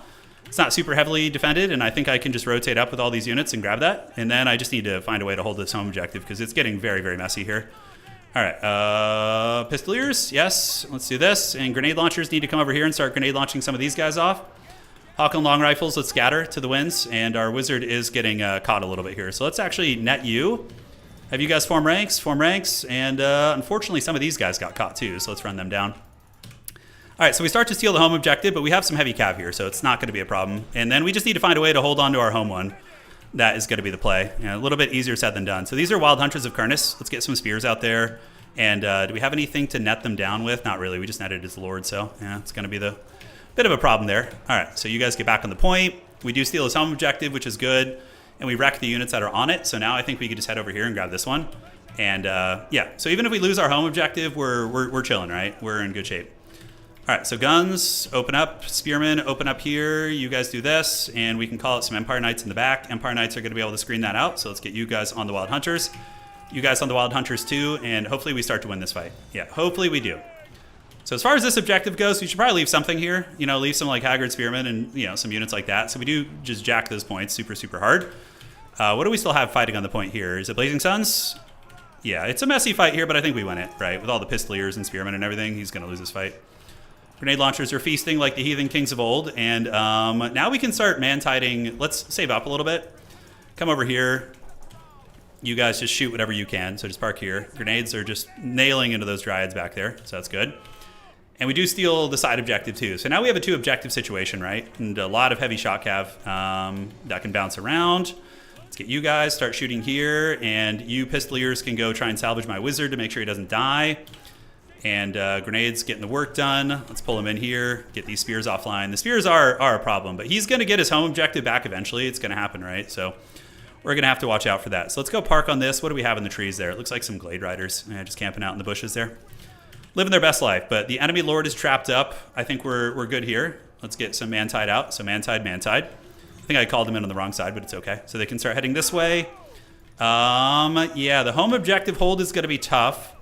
So let's get these Blazing Suns and go win that fight. And then you two Pistoliers can just, I don't know where you're going to go. Pistoliers are out of ammo. Let's just go use them for capture weight there and just keep grenade launching here. All right, so I have way too much shit backed up here. We do not need all these units here. It's just his Lord. So we're going to move up this way. Looking good. We stabilize that. And now we're in danger of losing this point. But let's just keep the Pistoliers parked on the back of the objective to maintain the capture weight. And we can go and reinforce the side objective too with the dreaded State Trooper Tide. Yeah, so they're going to keep waddling. We got a lot of capture weight coming. We're going to get our home objective back here momentarily. And we just need to buy as much time as we possibly can on this point. So let's park them right on the edge. And that should be pretty good. Yep, this one starts to come into our favor. And we got Pistoliers here shooting away. Let's get these grenade launchers to waste those guys. And we still have a little bit of trouble back here, but nothing too crazy. All right, let's move up, and you guys move up. Although we could unsummon you guys, get them back in the pool, get some fresh reserves, which is always good. You know, you gotta let the triage happen. General of the Empire's doing all right, but now we got some big, scary Lost Sylvan Knights coming in. Okay, that's an interesting choice. So Lost Sylvans. I don't know what we have to really deal with them that's going to be super effective. I could net you down. If only I had some, like, shooting back here. You know what? Let's get this. Let's get you, and let's net this down right now and see if we can get lucky and maybe take that thing down, like take his Lord down right now. All right, so complete good situation over here. For sure, those are Glade Riders. We managed to get the home objective, so let's get the grenades in there, and you guys head over here. The enemy Lord is getting shot. God, if only I had not misclicked and brought the Shem's Burning Gaze, his Lord probably would have been dead a long time ago. Those Sylvan Knights, though, are going to be a pain. His Lord is almost dead. You can see he's definitely not having a good time here. I got to make sure I don't just lose my friggin' cannon to some stupid shit. But we are getting some good DACA, and the General of the Empire is still going strong for Sigmar. Let's get State Troopers over there, pull you back onto the point. Keep chasing the enemy Lord here, and Free Company can waddle up there. And are those Dryads going to come back? I'm not sure. So Cannon will be very good against Sylvan Knights. It does enough damage to kind of surpass the physical resist threshold. Of, like, you know, he's still going to lose models, basically, is what I'm saying. All right, so keep chasing the General. He tried to get us there, but that's fine. And how are we looking in the woods here? Yeah, it's a little bit messy. Some weird cav engagements and whatnot. So unsummon you. Get you back in the pool. You guys keep fighting there. And what do we got to worry about here? A whole bunch. All right, so Lost Sylvan Knights are trundling about. We can go ahead and net them down amongst a bunch of spears, which is going to be good. We'll get some shooting on them, too. General of the Empire is doing good. And, yeah, he's on the run. Could call in some Hawklands, but I don't think it's worth it. I think just getting mobility out in the late game to contest the Wood Elf mobility, I think is going to be the correct play. Yeah, the Sylvan Knights are getting wrecked just by a million bodies. And the General of the Empire, dude, what a Giga Chad, dude. He just hanging in there nonstop, doing good work. Wood Elf did have a life caster, correct. I mean, their Lord was almost dead in the beginning. They healed it to full, so it is there. Let's form up. Yep, get the charge there. Do I have any nets? I don't think so. Pistoliers are just mobile capture weight, basically, and that's going to be game. I think I'm too far ahead. I mean, it feels like I'm far ahead. Maybe I'm not as much as I thought, but yeah, we see a lot of guys coming here. Let's call it Blazing Suns. Blazing Suns are just such a good cav unit in this matchup. The fire damage against Dryads, which are just so good, is very, very strong. All right, let's pull them back. Let's pull some heavy cav over here to deal with the Dryads, and grenade launchers can go grenade launch these Eternal Guard a little bit. Keep the heavy cab behind to protect when he tries to counterpunch me. Man, this map is so freaking dark, by the way. All right. And, yeah, heavy cav, get in there. Looking good. And I do have another net. Let's get the cannon online to keep shooting these guys. We can go ahead and net these bad boys down to make sure they don't cause any funny business. Grenade launch all you. I have enough to win on one objective now. So basically, at this point, I'm just going to start reinforcing my my home here. Just kind of like slow burn kind of business here. Let's pull these cav over. Grenade launch. Pull these cav over there. We do have a Foz protection. We could use that just to use some of our magic, right? Some speedy cav coming around the side. At this point, the cannon is whatever. It's you know, I don't think I'm going to be able to get anything out to protect it in time. Maybe these Blazing Suns can get back there. I have net off cooldown, unfortunately, for another 30 seconds. So he opts to not go for it, which is fine. All right, grenade launchers, lapse a micro. That's fine. Let's retreat. Hopefully it won't be too bad. He ambushes my back point. And the Blazing Suns are not really needed there, although it will be a pretty brutal, crushing push there when I get them. All right, so let's get the State Troopers coming. Unfortunately, I summoned them on the wrong side because I'm a potato, but they'll get there in the year 2028. Move you guys back this way, and we have the capture weight. The Trooper Tide is holding. And a little bit of danger over here, actually. We need to get our wizard over there to hold that. Yeah, you see the Blazing Suns just fold up his cav, though. Super, super hard. So we could just keep them over there. Should be able to hold on to that. All right, so they were able to get there. The enemy lord is almost dead. Let's see if we can get him with a pistol volley here. So we're going to go in guard mode and just rip the shots and see if we can get lucky. Unsummon you. And let's unsummon you too. Come on, get the shot. Get the shot. The lord kill is going to be really nice. So we do get a net. Blazing Suns, are they needed here? The enemy cav did charge in there, so yeah, probably. And we got it. GG. Sigma, preserve us. Yeah, Light Wizard's good. He's great in that matchup. Everyone's like expecting Burning Head, but if you come with nets, you can really control the counterpunch to protect your like Hawkland type units, who are MVPs, by the way. They carried the matchup. Like all of his archers got killed by Hawkland long rifles. Amazing unit. Very, very good unit. All right. GG, well played, dude. Scrappy one. All right, so we're on a roll for Sigmar tonight. Yeah, the arrows of Karnas could have gone into the long rifles. They could have, but they're better against artillery. That's why I called in the artillery later, but he was still ready for it. He had answers.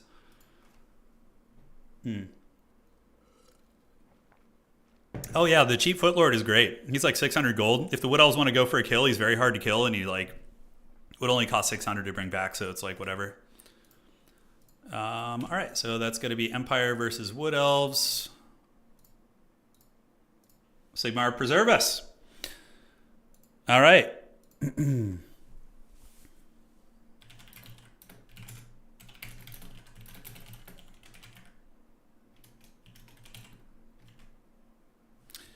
All right, so well played to my opponent, Tom, here. It was a fun match, and the round is about 3/4 of the way done.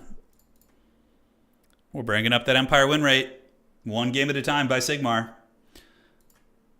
Arrows of Karnas having 600 range is absurd to me. It's funny because it's actually not, it's not like out of the lore of the Wood Elves, right? Because let me show you something real quick that's really funny. Okay, so if we go to Wood Elves and Tabletop, so Wood Elves are, oh, where are you, goblins? Where are ye, old goblins? Wood Elves, okay. Where is this? So it would be a Glade Lord, I think, has this ability. The Arrow of Karnas. So read this rule. This is pretty funny. Once deployment is done, but before the roll-off to determine which player takes the first turn, if a general of your opponent's army is within 36 inches of one or more models in your army that has this rule, your unit may fire the Arrow of Karnas. If the Arrow of Karnas is fired, the general of the enemy army immediately suffers a single strength 3 hit. And yeah. So it's kind of funny because in Tabletop, it does have the range of like some, like this has longer range than Hellblaster Volley Gun. Hellblaster Volley Guns in Tabletop are 24-inch range. And this is 36-inch. So this is more in the territory of like catapults and things like that. Catapults are usually like 48-inch range. So it does kind of make sense that it has long range because the whole flavor of the Arrow of Karnas is it's like something that's supposed to like initiate the battle and yeah. It's very cool though. It's very cool. Yeah. The Arrow of Karnas. Yeah, I don't even know what I would do as Wood Elves. I mean, Wood Elves beat Empire all the time. It's not like it's a Empire favored matchup. Maybe more Stag Knights. I don't know. It's hard though. I had a lot of answers for him. Long rifles are sweet, man. What the? Okay, thanks for showing me. It's still absurd though, not 600. Yeah, maybe like the same range as a cannon. Yeah, that would make a little bit more sense. 600 range is a little absurd. Yeah.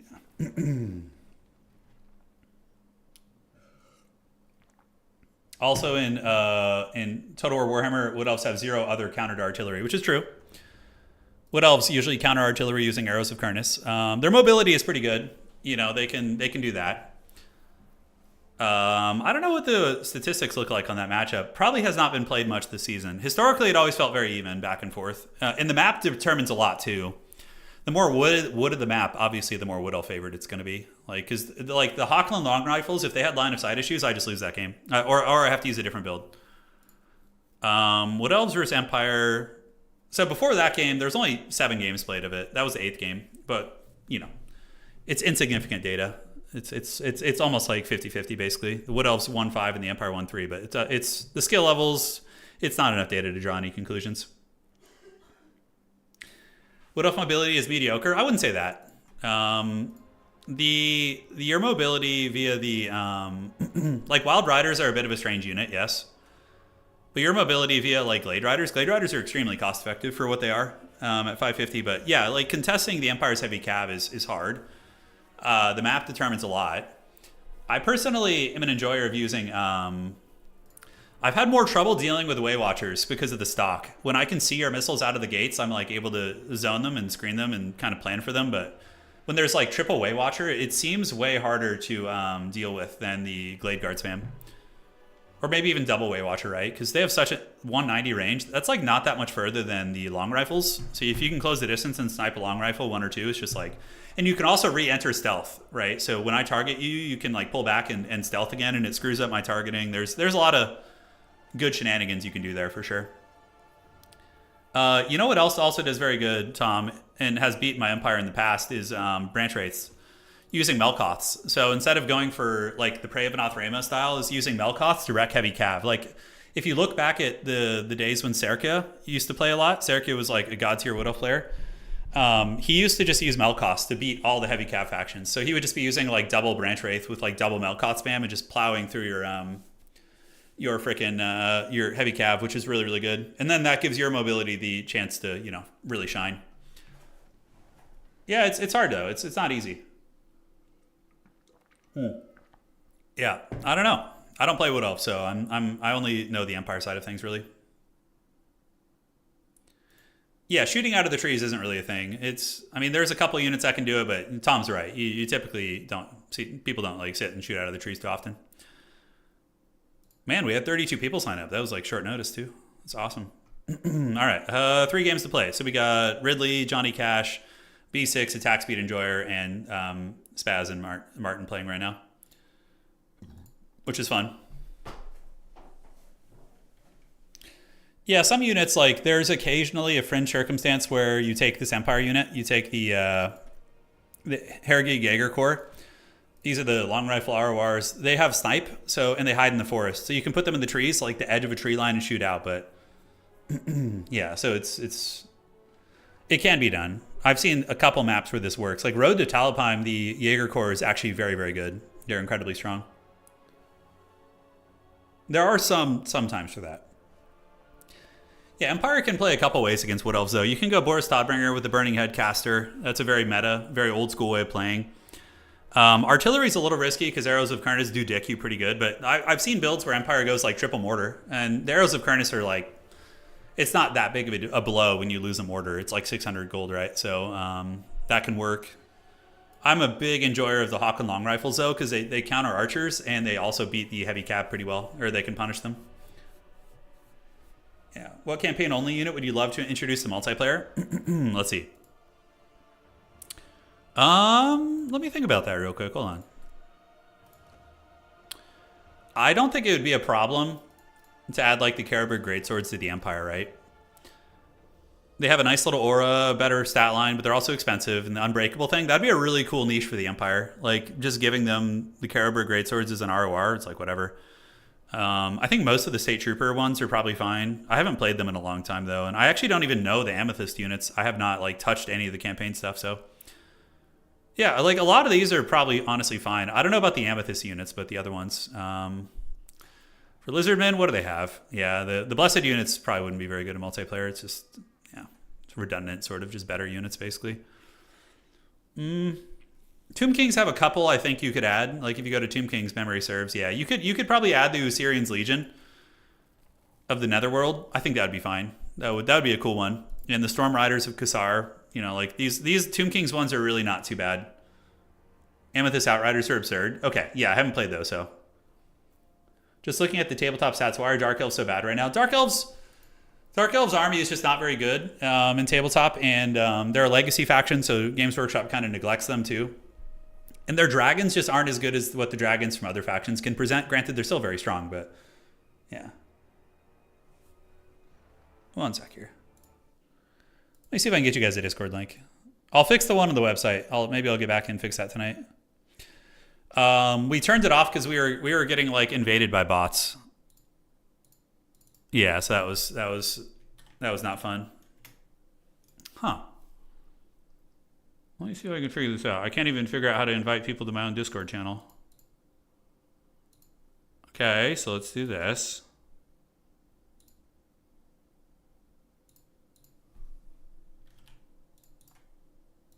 Is that gonna work? Huh, it's weird. Round is over, thank you. Hopefully one of our mods will show up and can figure it out, because I'm an idiot, dude. I'm terrible with the technology. That's why I'm pretty hands-off with like the Discord moderation stuff. I was like, I don't know anything about that. Yeah, I don't know if we're going to get a new faction at this point. I don't think so. It'd probably just be updating the older factions that need it. I would really like to see a vampire count update, actually. I would like to see like Nagash and like some cool vampiric units be added. So like Coast and to Tomb Kings. Tomb Kings are missing a couple units, and you could just make shit up for Vampire Coast, so. Hey, Abstract, thank you for becoming a channel member. Greatly appreciate it. Is the Tomb Scorpion good now? I have not tested it yet, so I can't really give you any anecdotes about that. All right, advancing the Swiss. Dark Elves are all right. They're very difficult to play. Dark Elves are a high skill faction, so I think that when a lot of like newer players try and play them, they probably struggle city. Yeah. Okay. And we got our opponent. Let's get it. So we're playing the legendary Romulan dog. All right, G. Okay, and let's go ahead and announce that the tournament is ready in the next round. Round 3 is live. Okay. So if we win this, our chances of making top 4 are basically guaranteed. Not guaranteed, but very, very close to it, which would be cool. Unexpected, certainly, but I mean, Dark Elves are very difficult to play, like very, very difficult. Yeah, all right, so let's get the Sons of Sigmar, and let's get it. Map is, the guys, we're doing the Pit of the Everchosen. I love this map. It's Hitman Hippo's map. So he reworked it. I haven't played it since the rework, so I don't know what to expect, but this is going to be hog wild, man. Oh, yeah, dude. Let's go. It's time. Oh, you want new Sigvald animations? Yeah, he's probably not going to get any updates. All right.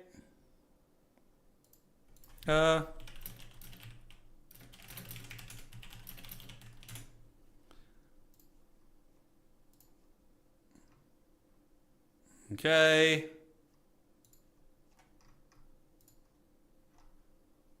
And outstanding.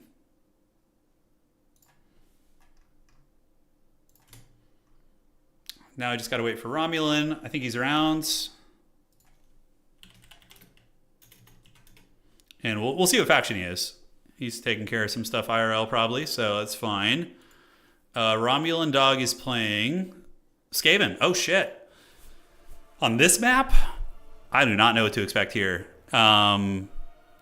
Okay, like normally you use artillery, but you can't use artillery on this map. Okay, this is actually not good for me. It's probably better for the Vermintide. Oh, unit caps. Okay. So the Pit of the Everchosen against the dreaded Skaven. Probably going to be dealing with an Ikit Claw, I would imagine. So let's get you. I like this. Ikit Claw is a menace. He's a menace for sure. I need to make sure Romulan Dog has played this map because it's a very unique experience. It's very unique. Yo, G, you played this map? If you haven't played this map, it is completely different than the rest of the meta. A rush? I don't know about a rush. Skaven are just so good at kiting. It's gonna be scary. Yeah. Lizardmen need love. Lizardmen are a very good faction, actually. They're very, very good. Yeah, I would say they're a solid faction. They don't need too much milk, in my opinion. Okay. So that looks fine. He hasn't said anything about the map, so this is all good for us. And what is he going to bring is the question. Plague monks, Doom players. Yeah, they're all on the table. But this is a different beast, guys. This one is hog wild. Okay, so we got this. I'm actually going to go kind of bananas here. This could lose me the game, but it also could be a really, really interesting tech. So I'm excited for this. Okay, so let's get homies here. Dude, this is going to be the just Jankimus Prime, guys. The sweet siren call of the Bananas Land. It's true. They're the sweet seductresses of the sea, dude. Just their siren songs as their gelatinous forms sit down on a boulder calling you to your doom. Bretonia is confirmed. Yeah, Bretonia needs a little bit of milk because they just keep getting nerfed for no reason. I guess maybe in land battle they're good, but I don't know why they get nerfed those. I don't know. Yeah, they didn't feel like they needed nerfs to me, but I'm coming from a Dom perspective, so. Yeah, boy. Okay, this is very, very strange. I do not know how this is going to work out. All right, so that looks... Oh, God. This is for you guys, though. It's an experiment, yes, but also it could be good. It could be good. Okay. Now, what else do we need to deal with the little stinky rat people? Little stinky, smelly rats. Bretonia is your favorite. Yeah, Bretonia is an awesome faction. If it makes you feel any better, Bretonia is like one of the best factions in tabletop. They're very good. They have like some of the most broken units in the game. All right. Is this gonna work? I don't know. I'm apprehensive. Maybe we need these guys. What do the stat lines look like here? Yeah, it's not going to work. We're going to deal with the dreaded storm vermin too. Oh god, there's so many things I gotta take into account here, guys. Yeah, I guess we got Burning Head as an option against the Vermin of the Storm. Knights of the Black Rose are also potentially decent, but it's going to be halberds, right? So that kind of is just problematic. Artillery does not work on this map, so I can't do that. Wolf Rats, yeah, got to worry about the Wolf Rats. They're a thing. Maybe we call you guys out. That's kind of a cool tech. I like that. And, oh, shit, how could I forget? That's like one of the most important elements of the matchup. Jeez. I literally almost forgot, like, the most essential unit. Okay. Triple Steam Tank. On this map, honestly, a Steam Tank might not be a bad choice. It certainly is decent. It's 550. Is there any way I can save a little bit of money here? I don't think so. Nope, doesn't look like it. Does not look like it. Yeah, like a Flagellant Rush is on the table too. It's not horrific. Okay, 450, so it's going to be 900 Gs. All right. Just got to make sure we have the speedy tools to chase down all those little rats, which I think we do. Do we want a Greatsword for any reason? Probably not. Greatswords are just so haggard. They just get bullied by the ogres. Rat ogres just give them the biz. The limp business. And, yeah, why not? Why the hell not? All right. It's cheap. It's annoying. It'll do, pig. It'll do. Okay, one of these, and I think that is better. Hopefully Romulan knows this map. We'll see. Yeah, a huge Flagellant Rush against Skaven is very risky. If they go Globadiers, you're just going to have a horrific time. You're just going to, like, literally be moving your middle-aged, dark age peasantry into, like, World War I era weaponry. And it's not good. Yeah. Land chips are, no, they're fine. Land chips are not problematic anymore. They've been balanced. Decided.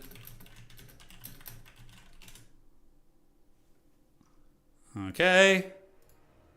And we got to change our banner. He's playing what? What is this? This is, don't know what faction that is, or what sub-faction. I think it's like, is that Tretch? I can't remember. All right. Good luck. Have fun. GLHF. Got to bring some terror against the Ratman. It helps. You don't have to, but it definitely doesn't hurt to have like a terror causing. That's why Toddy is so meta. Like Toddy Burning Head is just chef's kiss, but we're going to be trying something a little bit different here. Rictus. Oh, is it going to be Tretch? Yeah, Tretch is actually decent here. He's annoying. He's hard to kill. He is hard to kill indeed. You know what? We should probably find a way to bring this. Yeah, that's going to be nice. The music in this game is very Lord of the Rings. I think that's a really like underrated element of the of Total War is the soundtrack. Soundtrack's very good. Some of the Kislev soundtracks are just, man, are so freaking good. I didn't bring a land ship here, although against Skaven it can work, but they have a lot of tools for locking it down. Like the Rattling Gunners, Giselles can really punish it. I brought something even better though. The dreaded Mortar Wagon will rise. So if it's a map where you cannot bring artillery, right? But maybe you want a little bit of artillery. What better than bringing it towed by a wagon? That's right. So we have the dreaded double Mortar Wagon. And yeah, so he completely reworked this map. It's very different now. Sword spam? No, not at all. I brought a wild build. It's going to be very unorthodox. So is this one of the objectives? Oh shit, he has an objective in the middle that you fight over now. Okay, that actually changes things. I did not know that. I should have loaded in. He's since changed the map. Okay, so let's get... Is there any Vanguard points out here? Okay, so there's pretty much no Vanguard here. We got a dragon. So Elspeth is there to counter the... she's there to counter the... What's it called? The freaking Doom Wheel. Because she just wrecks Doom Wheels. So if he goes with Icket Claw, which is super meta... Every time I've beaten it, like top Empire players in the past like couple months, it's been with Icket. So I'm like assuming he's going to do the same thing. You know, that's my guess. Yeah, this map's very cool. All right, cool. Let's just hope I don't get Shadow Realms. Yeah, it's gonna be a messy one. Good luck, have fun. So you have to like scurry to the back to your side objective, which is interesting. So I'm gonna send two of these Empire captains over there, see what they can do, and let's see what he's got. He's got 19 units, so definitely more than me. And the Mortar Wagons are just gonna run up here. He has Vanguard points back here. Yeah, this is the Thunderdome map. Elspeth does feel a little bit bad sometimes when she like one-shots an enemy lord, but it's only the Doom Wheel or the Chariot characters who really get dicked by it, like really, really bad. The breath attacks just like seem to multi-hit it. It's hard to tell. So he's setting up like all of his 19 rats in this tiny little box. Oh man, Burning Head would have been so good. Like I wanted to try something different, but Burning Head here would just like literally be impossible to dodge. Yeah, I need to get Elspeth back too. I don't know. Like Elspeth is extremely expensive. Extremely expensive. And most Skaven players will, I think you should be able to avoid her. We'll see. The Dark Lady of Nuln. Yes. And we're going to send the Death Jacks over here.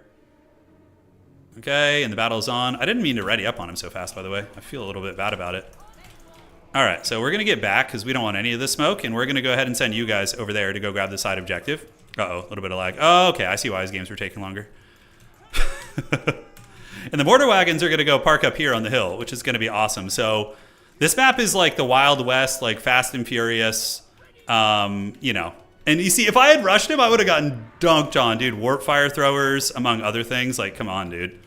All right, so they're going to grab this, and we're going to set up you guys. And now we're going to start mortaring... Start mortaring the Globadiers, and you guys start oh shit, oh shit, oh shit, oh boy. Yeah, Gisele's back there, of course, which is very scary. Let's go this way.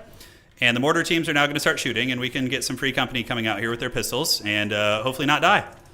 That is going to be the idea. All right, so yeah, we're getting melted here by some of those guys. The mortar teams are going to shoot into probably just clan rats, to be honest. Yeah, we can shoot the warp fire throwers here and you guys here as well. All right, so these guys have arrived on the point. We're going to get the pistoliers up to do this. And let's get you guys in control group 7 so I don't screw that up. You pull back a little bit, and we're going to run right into that brass orb if we're not careful. So we're going to retreat. And he did get a partial grab on us there, but it's not too bad. So we do have Icket Claw is the Lord. So Icket Claw is going to be rolling. Our mortars are making contact. But so far, so good. And now let's get the Death Jacks to start shooting at the Skaven Slave Slingers. And Elspeth is going to run over there and just kind of lurk in the trees for now. All right, so he's making a play for my home objective, which is a good idea. But I'll get some heavy cav over there. Do we have any? We do. Great. So they're going to come over and help. All right, so we're shooting these skirmishers, and these Free Company can run over here. Holding the home objective, actually going to be a little bit dodgy. Do I have any points that are closer? Oh, I had some over here. Okay. So this is where the unfamiliarity with the map is coming in for sure. So you guys pull back and back. Do this. Hold and hold. And now we're in a little bit of danger on our home objective here. A little bit of danger. Ikit Claw is just very, very unga-bunga back there. We're going to pull the Pistoliers back to help out and just leave the Empire Captains here to potentially screen it, right? So Elspeth can go back here, and we got the heavy cav coming down, so let's go get those Skaven slaves. You guys are still doing it, and yeah, he's keeping Ikit like very, very reserved, which is good. Cool. So now we just hold on to that, and we just hold the side point. We don't play the middle at all, like at all. There's literally no point for us to play that. And we do have some Globeteers there, which are tricky to get to, but maybe Elspeth's going to be able to go get them. We'll have to see. Mortars can shoot into the Skaven slaves. Do we want to get the Skaven slaves? Probably not. All right, let's relocate this way. Yeah, Jezzails are a big problem for us. They're a big problem. Like, we can't get to his Jezzails, and Elspeth is just really getting punished. So that's very, very problematic for sure. But let's go over here. We're going to Spirit Leech Ikit and try and get a big breath on him. We're going to use the Dark Strider too, so that'll give us the ward save, right, which is going to be good. Okay, so let's get you guys, and you guys come over here. We get the Spirit Leech on Homeboy, and now we're going to go ahead and get a breath attack on him, see if we can really just lay it into him here. Let's come back this way. And if we can kill Ikit or get him really low here, that's going to be incredibly nice. All right, so he gets dunked on pretty hard. We're going to drop another Spirit Leech, and then we're going to drop another Spirit Leech on him too. So we just laid it into him pretty good. And now we're going to go look for his heavy weapons here. We're going to go see what we can find. All right, so on the back point, let's go ahead and get a call in here. Let's get you guys up, and we're going to go ahead and get Blazing Suns to come in and clean up all these gremlins on my home objective here. Heavy Cav do charge into Ogres, which is unfortunate, but I do find his Jezzails, which is good. So, yeah, maybe we can get those guys. We'll have to see. So you guys move back in, and we could use the Dragon if we want to, but we need to get his Jezzails offline. Those things are just absolutely junky on me. So I'm willing to sacrifice a handful of Pistoliers to shut those down, for sure. All right, so moving on up. Mortar Wagons are just going to be shelling away. And you guys come back this way. Cool. Ikit Claw has run away. So we did the triple dread snipe on him, and so far so good. We can take Elspeth over there now and try and cause some havoc.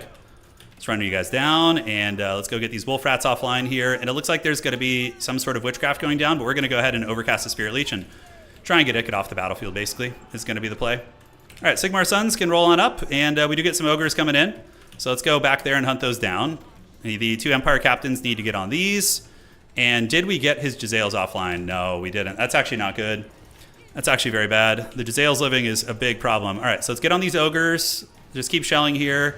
And we're going to go ahead and just keep calling the boys out. Just get the boys back in town, man. The boys need to get back in town and get up on those points. Elspeth can hopefully take these down. These Night Runners and whatnot. And Ikit may have come back. Yeah, we're going to just get him with Overcast Spirit Leech, though. That's going to be the play. All right, so these Ogres will suffer before the Blazing Suns. Pretty damn hard. And we have Wolf Rats coming in. Mortar teams are still doing good. They're just kind of clearing off that point for our other units. And that's going to be the idea. He's out of Spirit Leech range, so he's doing good. But yeah, we predicted what he was going to do, which is the first step for sure. So let's come down this way. Let's get some Flagellants to move over here and get up on the point. Elspeth is getting smashed up a little bit. She's taking a lot of damage from those damn Jezzails. Those Jezzails so hot right now. See, if I lose Elspeth, though, it's just so freaking bad. She's so expensive, so that would be a freaking disaster. All right, so we're going to pull her back.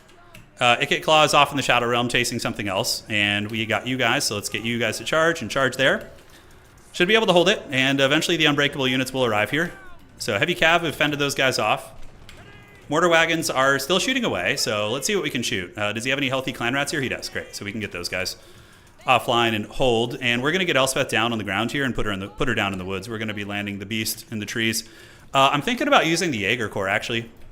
Believe it or not, I'm thinking about it. We got Doom players coming in. Doom players are very scary. I don't really have any good answers for them, so that feels bad. And the Empire Knights are back, so let's get them to go hunting here. In the meantime, Elspeth is going to be a new habitat of the tree line. So those are the Dwarf Thing Menace. I need to go do something about that. So we're going to hit this, and we got Flagellants coming over here and Sigmar Suns heading up to the objective. Mortar Wagons are doing good. I am up in value. We do get a Spirit Leech. Yeah, you see, he's trying to snipe my home girl here, so she needs to hide in the trees. And let's get some Empire Knights to run and maybe try and charge those Jezzails. Okay, Flagellant's on the point. Sigmar Suns are now on the point too, so we do have the capture weight back, which is good. I had some Empire Cav back there ready to strike, but sadly they're probably not going to make it. Let's go here. The mortar teams, just switch them onto a healthy Clan Rat unit, just kind of take away his options a little bit. And the Jezzails, oh, he made a mistake. He had them attacking Elspeth. Yeah, he just overextended them. Okay, so now I might be able to get those things. We're going to go out and use the Death Timekeeper. Let's use the wagons as a battering ram here. Get some state troopers popping out. So wagons are going to battering ram those guys. And Ikit is still alive. He's just hiding in the shadows. So pretty much all the investment into Ikit is not going to be worth too much, sadly. All right, so he's over here somewhere. We just need to go find him. And mortar, yeah, the mortar wagons can be used as battering rams against some of the Skaven stuff, which is cool. All right, let's get those Clan Rats. Let's ride around here and get you to do this. And Spirit Leech here. Those are Eshin Triads. Okay. So we're going to do Death's Timekeeper on them too to just try and get the heals, basically. Yeah, we just need the heals with the fur.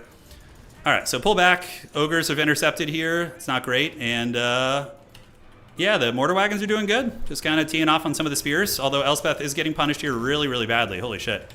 Let's go ahead and get a Buna on these Eshin Triads. I can't afford to lose her. So we need to run back into the trees right now. That would just be a freaking disaster if I lost her. All right, let's get a Pistolier to go try and run those guys down as well. All right, so Elspeth's going to run back into the trees. And looks like we have successfully maybe stabilized.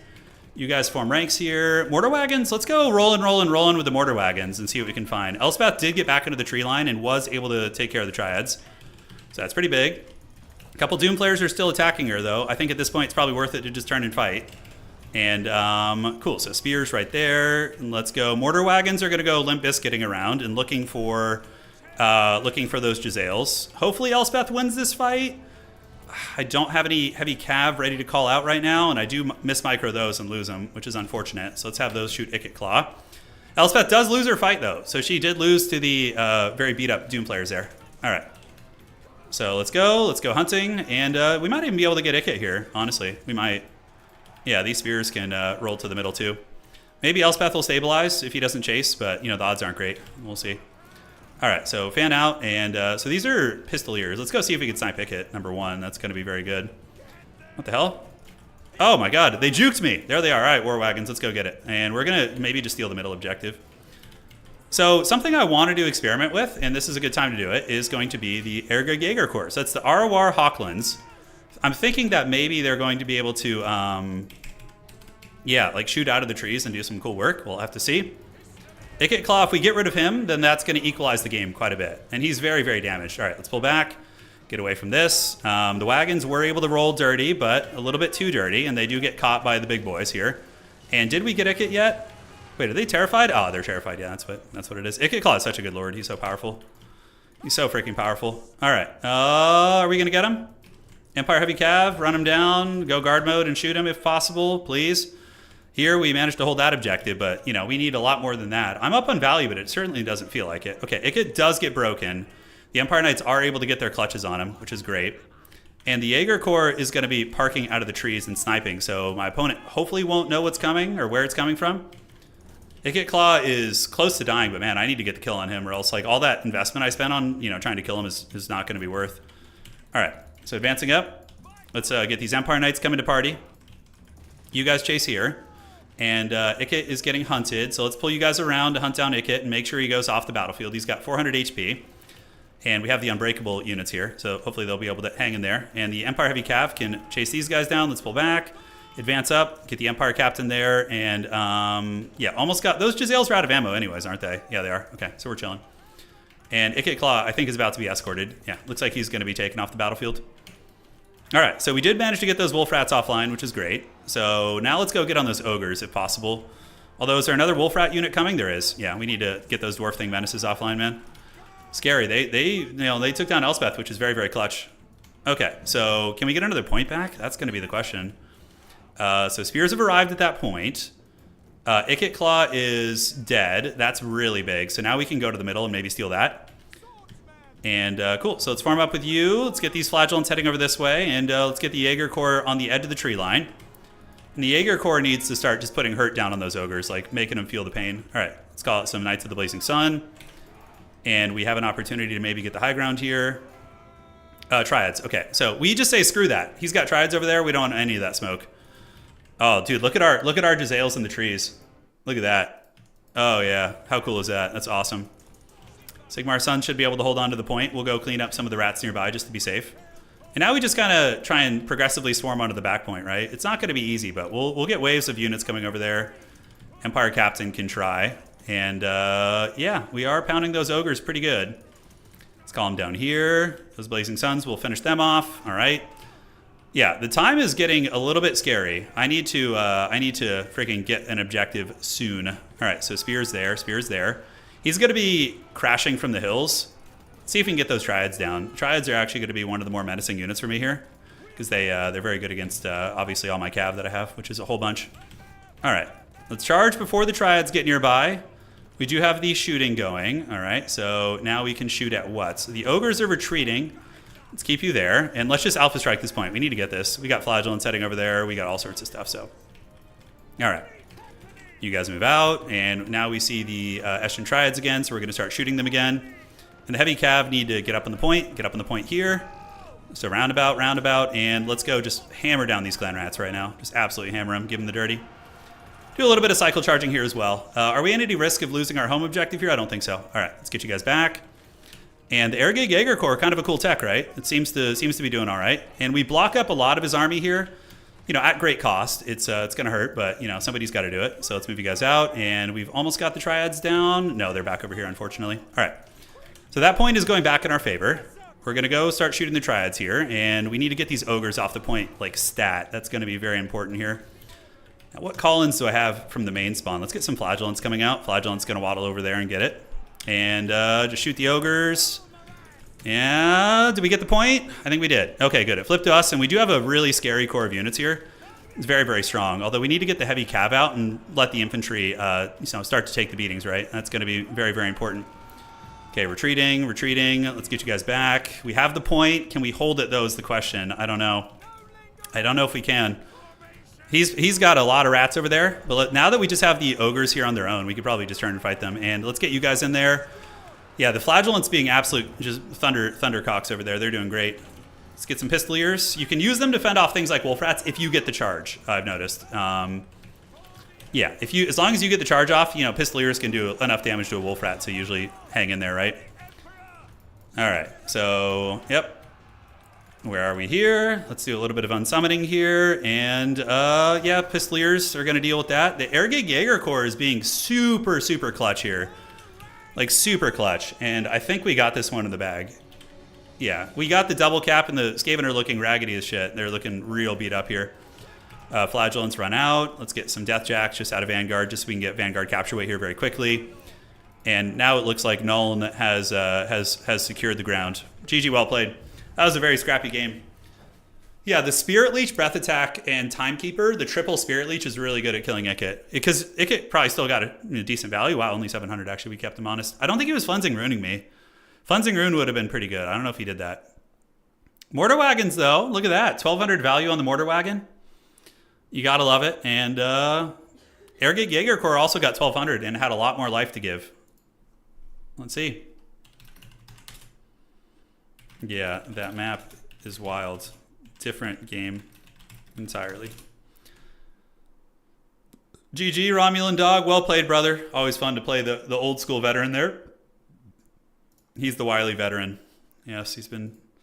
Romulan's been a competitive player since Warhammer 1, and there's not many of those left. There's very few. All right, 1 and 0. For Sigmar. Skaven.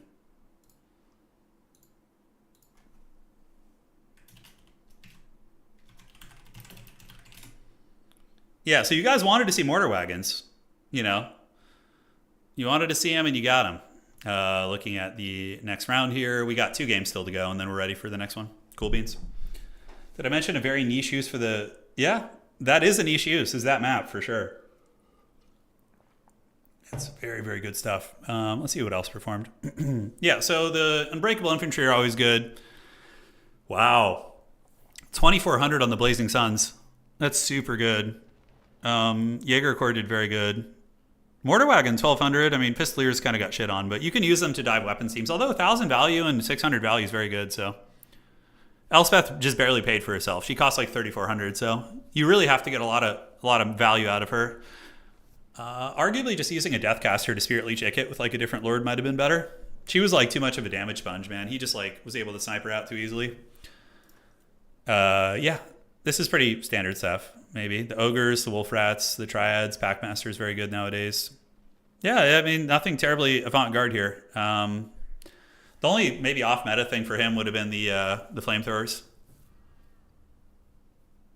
Would be my guess. Yeah, I got you, Aeroson, man. We'll get you through it. Hopefully life gets better, man. All right, refreshing, and still 2 games. Nope, 1 game. So we got Adam versus B6. And now, depending on our tiebreakers, Tom won their next game, it looks like, I think, or did they lose? My tiebreakers are not very good, unfortunately, at the moment. But our top 4 chances are pretty good. It looks like Via Anime, myself, Butcherbird, and Boss Toss are looking at the top 4 spots. Scrambled Egg lost. Out of Region actually lost their game, which is a rare sighting. Yeah, man, if I had tried to rush him, I would have gotten punched in the wiener. It would have been a cock punch to the face, for sure. Yeah. Yeah, that is true. I mean, Elspeth does heal. It's not much, but she has healing via the Death's Timebringer, or Timekeeper, whatever it is. She heals for a total of 10% of her HP, both times, so 20% in total with 2 charges, which is not insignificant on, an 800 health dragon, or 8,000 health dragon. So you're going to be healing like, I don't know, 1,600 HP over the course of a match. Double Ironsides. Well, I want to try and win the tournament, but it's hard to do that with Empire once you start facing the Chaos factions. They're usually, I would say, pretty favored. Like a good Khorne, well, not Slaanesh, but a good Khorne or Tzeentch, I would say, is even pretty good against Empire because of the Screamers and Centaurs. They're very problematic. Horse Franz, that would be something, man. Hey, Poppy, thank you, man. Yeah, we're back from vacation. It was a good time. We had some fun, visited some friends, made some new friends. Shout out to our boy Ryan. And yeah, it was good. And we're just back now, chilling, recovering. Anna got sick, unfortunately, so she was like sick the entire trip. But she champed it. She was a champ. The Empire captains are really good. They're super underrated. Like, guys, a bare bones Empire captain is like 350 gold. And they have like good enough stats. They can grind on an objective. It's like, who doesn't love it? It's great, Oh, you could take Elspeth on horse, but she would still probably get sniped. On horse, she would get wrecked because Funzing Rune would just kill her, so. Elder Millennials Unite, that's right. That's right. We're getting up there, man.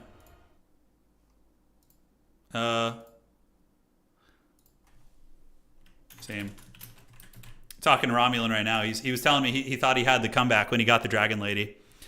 I'm telling you, I thought the same thing. I was like, oh man, my stuff's going to start folding. But the Empire leadership is better than Skaven leadership. Not by much, but by enough. All right. Thank you, Lahoot, for the round notification. All right. The double Ironside, you'll settle for double Luminarch. Okay. All right, let's advance the round. Sigmar, preserve us.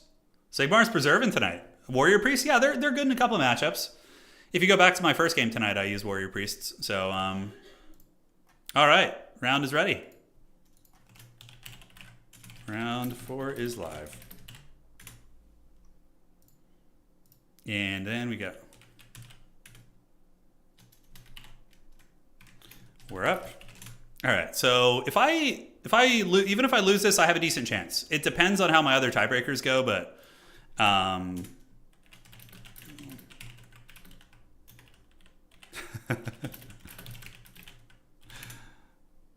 right, so I think he's playing Beastmen. I think we have a Beastmen match. We're literally playing so many of the iconic Empire matches tonight, right? Like, Empire versus Empire is extremely iconic. It's like the Civil Wars, the petty human squabbles. Then we, of course, had the Skaven, which is one of the most iconic ones, like out there, like straight up, Wood Elves, though, not so much. Wood Elves they fight with the Empire, but it's not the most flavorful one, for sure. You do.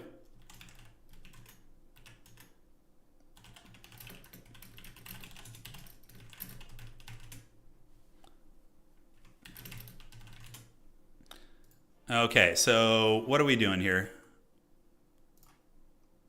Edge of the Darkwood. Cool. It's a good map. Edge of the Darkwood. Oh, man, they have corn gores. Oh, man, that's tough.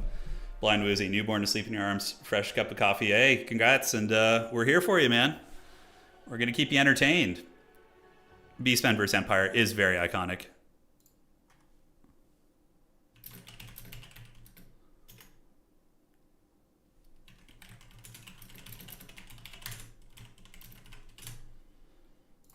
Okay, so against Beastmen, like the big thing is like, how do we deal with the corn gore? That's the corn gore is the problem child. You know, they're the gremlins in the night that you got to deal with. Do we want to do a Gelt game? I don't know. I wish you could use Volkmar, but Volkmar's just so haggard. He just gets like tar pitted by Sentis and just dies. You know, it's like feels bad, man. So obviously Beastmen players are just going to go Mass Raider, Unga Bunga spam. That's usually what you're going to see. Toddy is thematic. Yeah, Toddy's very good in this matchup. He's very strong. He's just disruptive and causes terror and helps you win fights, you know, that sort of thing. So there's many directions to go. Yeah, Burning Head is amazing. Burning Head just cooks the ranged. So I think that's probably the direction I would lean towards. It's also good against Corn Gores. You know, it's not useless. I mean, they do have spell resist for being corn, but it's still useful, I would say. Yeah, alrighty. But all, you know, the Life Wizard action is good here too. Like a Life Wizard with the Demi RORs, like some mobility. You have a lot of choices. I actually don't really know how to effectively beat Beastmen with Empire. It's always been a bit of a struggle for me. Even when I was very practiced. Yeah, Franz is all right. Prince and Emperor, he's okay. Toddy is cool. The steam tanks have always been pretty good against Beastmen. Beastmen definitely don't like steam tanks. Because steam tanks are just difficult to get rid of. Okay. Yeah, and the terror route is very, very effective too. But man, steam tanks are expensive. 2,900 is an arm and a leg. For like, and that's not even a fully kitted out steam tank. Land ships are cute, but not very good. Like a good Beastman player is going to take those things apart and you're going to have a bad time. Yeah, I kind of like this idea a little bit more. A little bit. Okay. Yeah, Toddy Burning Head is just so hard to say no to in this matchup. I mean, I actually like Balthazar Gelt a lot too. He's very good. If the Beastmen go any sort of a weird blob, you can punish, and he allows you to go very wide too, which is great fun. Okay, so that's a decent little starting army. Knowing my opponent, they'll probably contest the points. You know, try and get sneaky hobbitses and roll up and, you know, grab some of the territory. Okay. Empire Heavy Cav, probably mostly Empire Knights. Grenade launchers are a must because there's so many halberds and spears, so you literally have to have like a million grenade launchers, I think. The Beastmen Warcry is moo, yeah, something along those lines for sure. Free Company Militia pretty damn solid here too. Very good at kind of sneaking up and getting up on the points and causing disruption. Great swords are kind of a cute idea. But that's more against Khorne. Beastmen can definitely give greatswords some grief. Although I think maybe like one in the mix probably is fine. And let's see, what do we want to do banner-wise? We'll have to figure that out. Okay, so that's the starting army. This looks pretty good. We have Terror. A Luminarch against Beastmen is kind of actually, unironically, maybe an idea. Just a hog wild Lumi, just dropping fat payloads on people's faces. What would we even shoot in this matchup? I mean, the Beastmen Lord. Yeah, but they're just going to hide it. They're just going to hide it in the trees or some shit. Do we want any foot-based characters? Probably not. Silver Bullets are kind of cute. Definitely contesting the mobility is hard. It's definitely very tricky. Okay, and then we can get a Flagellant unit or just more Halberds, I guess. Halberds are quite good against Beastmen. Very weak to Raiders, but very good against some of the other things they can bring to bear. That's so expensive. That's so freaking expensive, man. Without a Life Wizard, it just is such pain. Knights of the Black Rose, what are they good against here? Too many Ungors, right, and halberds and things like that. I think depending on heavy cav is a mistake here. Definitely is. Yeah, that feels like a very odd choice, but I think it's the choice that has to be made. And, War Wagon's also not bad against Beastmen. I think War Wagon-centric builds can be pretty disruptive and it can definitely bully. That's kind of the direction I was leaning towards, is a little War Wagoning, but, yeah, it'll have to do. It'll have to do, pig. Single cannon, no. So Centaurs of Tzeentch, how do we deal with those? I guess just like spears and poking and just hybrid shooting. Just dragging them down. Yeah, they're also 1150, so they're kind of expensive. Demis, do Demis feel good here? Not really. Not with Corngors. Although I don't know if this guy's a Corngor abuser. We'll have to see. They're a very good unit. I wouldn't say Corngors are that problematic, though. They just make this matchup hard. Like, as an individual unit, I don't mind Corngors. Okay, so it's 1,000 golds, and get 3 of those. You and...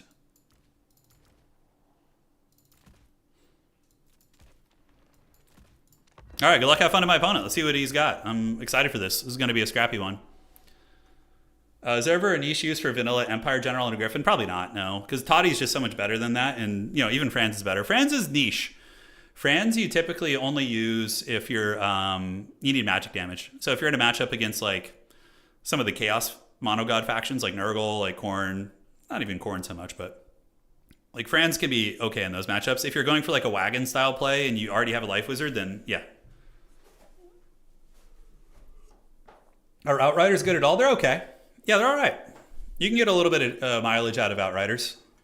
I don't hate them. So what the meta is going to be here is probably vanguarding on my back point. It's very, very strong. It's super annoying to deal with too. So I suspect that that's what's going to happen to me, and I'm just going to pay the Troll Soul. So that's why I got to fly Toddy over there real quick and try and get that point. I used to know that times have changed.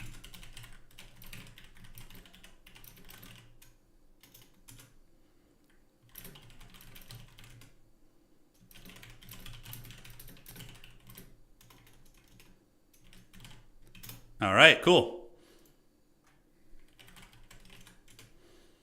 And good luck, good luck. I'm just chatting with him. I'm like, I was just telling my opponent, I'm like, yeah, Corngors are really, really rough, but thankfully he already picked his army, so hopefully he didn't bring too many of them. We'll see. All right, guys. So we're going to send some state troopers onto the back objective. So just like some junky spearmen to go sit back there and hold that back point. And aside from that, we have a very kind of standard army, I dare say here. So it's going to be in control group 2. We'll get the Huntsmen. And I like Huntsmen in this matchup. They're actually pretty good. So just a couple Huntsmen. They can contest archers and, are just generally good. So Halberdiers and Halberdiers. Looking good. And I think there's another state trooper here. Yes. So they can be back there. Great. And then you got you. We got you. All right, so we're going to rush and grab our own home objective first. I don't want him to get that for free. We're going to try and make it work. You're eating some pierogies. Nice, dude. Nice. Let's get it. Control group lock. And good luck, have fun. My opponent has very good micro. He's very good. Very skilled player.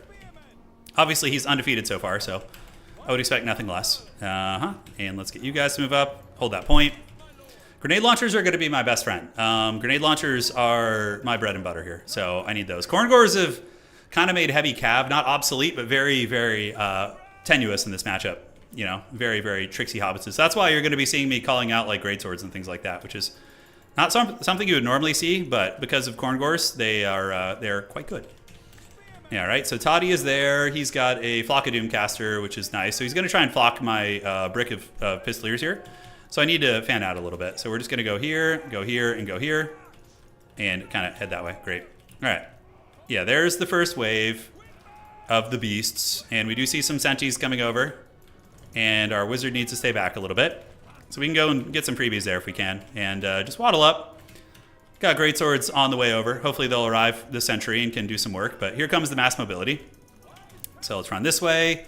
Get ready for the burning heads. Got to watch out for the Flock of Dooms also. Yeah, you guys jump there. Continue shooting it, just whatever at this point, Flock of Doom, as long as it only hits one Pistolier, it's not really a big deal. The thing is to avoid getting caught with like multiple units, you know? That's what feels bad with the flocks. All right, so we do get a terror out on those units. They get broken off, which is great. And looks like the Beastmen are contesting my back objective a little bit, which is kind of troll, but you know, it is what it is.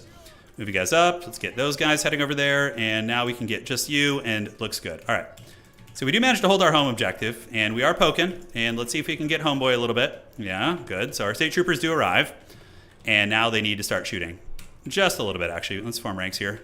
Just like so. All right. So as long as we hold on to our home objective, that's going to be good. Let's get Toddy back there to go clear these bad boys out, and we'll have you guys attack. Pull you back here. Get the Pistoliers to continue screening, and the Greatswords need to go fight the Corngors, if at all possible. We'll have to see. And cool. So attack the Senties, pull you guys in. Let's get you guys shooting the Centaurs too. And that's going to be pretty good, although his Flock of Doom response was very, very nice. So it's going to be quite painful indeed. And you guys can pull back this way. And now we need to go get ready for the Burning Heads. All right, so we were able to chase those guys down. Centaurs are going to be charging into Halberds here, which is not a good one for my opponent. Let's pull the Pistoliers under, get those guys coming to help with the Butchers, and you guys can start shooting at the Centaurs there as well. Cool. So now we need to figure out where we want to get the Burning Heads. So let's form ranks. Yes, yes. So that's going to blob up a whole bunch of those guys, which hopefully we can just cook at this point. Great. And now we need to retreat back a little bit because somehow they got through me. I don't know what happened there, but those Centaurs did manage to get through. Halberdiers are holding here. Let's get you guys moving this way. We get a beautiful Burning Head there, so that's going to be a juicy one. And what the hell is going on with these Pistoliers? You guys seeing this shit? They're like way caught up on these guys. Okay, that's unfortunate, but Toddy's going to be trying to fight off the Butchers, which is not going to be an easy fight. And we'll see if he can do a little something. Let's call some Halberds over. Let's do this. Greatswords can come this way. And the Greatswords do beat a lot of the contemporaries there. They do pretty good. All right, so did we get those Senties off the battlefield? It looks like we did. Great. So we lost one Pistolier for one Centaur. Feels bad, but it is what it is. All right, so Halberds cruise on over, and now we need to figure out, you know, some play on the home objective. So we're going to try and send a little sneaky up here and do a little spec ops, because it's going to be one of those games that where I might be doing good on value, but the objective situation is bad. So, all right, let's get in there, pull you guys back, get the Huntsman turning about face, get the Empire Heavy Cav to run down those Centaurs, and you guys shoot this. And my Bright Wizard is looking to get another Burning Head. Did he not steal that objective from me? The fact that he didn't steal my home objective is going to give me an exponentially bigger chance of winning this. Not a great chance as is, but certainly much better. All right, so Burning Heads, we need to cook a little bit. So where are we cooking? Probably right there, if we can. So we need to loop up this way. Yeah, just get up and around, and get all you guys shooting here. Although there is those damn Senties, which are scary. So where's my wizard? All right, this is going to be a bowling pin of the gods, potentially. We're going to see how that works out. Greatswords have done it. Let's get you guys through the trees. And look at that bowling pin. Oh, God, that's so good. That's so good and tasty, man. That was prime time right there. All right, let's get some more Empire Knights to come out. How's Toddy doing? Toddy's able to rout off a lot of these guys, which is good. And he did not steal my home objective, so that's incredibly good for us. All right, turnabout face. We just, like, absolutely cooked right there. That was super good. All right. We're able to push these guys back, and the home objective is now stable. So we're going to pull over here, get Toddy over there to provide some terror routes, and the Pistoliers and company, how are they looking? All right, so they're going to move up here and hopefully be able to get that. But that Burning Head, dude, that was super hot. Yeah, that was a money one right there. All right, so the Empire Knights are there. We need to chase the Butchers all the way off the battlefield. Let's get Toddy to hunt these guys down, Halberdiers to go right there, and cool. So then you guys go here. Yeah, just freaking Corngors everywhere, dude. It's such a pain. Such an unholy pain. All right, so out onto the point you go. So if we can hold that for a minute, that's going to be prime time, because I'm about to lose this home objective 100%. Butchers need to be escorted off, though. Yeah, 100%. No games being played there. All right, Sigmar Sons, let's get you waddling to the middle. This is going to be a situation where we need to, obviously, you know, triple cap. So we need to get that done. Let's charge you, get these state troopers moving over here. Toddy needs to secure our home, if at all possible. So let's get you guys moving down here. Let's get the Bright Wizard over there, and we can get you Spearmen going. Spearmen, head over here, and up, and up. And the Butchers are now off, so that's really good. And we do have some heavy cav trundling on this objective, so let's get you guys right there and start to steal that and run those guys down. Greatswords can head here and here. We need to contest all three. We're massively winning on value, but it's just a question of, are we going to lose on objectives, right? Let's get more state troopers, get them out there, get you guys here. And hopefully, just hopefully, we're going to be able to get a little something. So we can just fight these Centaurs. It's fine.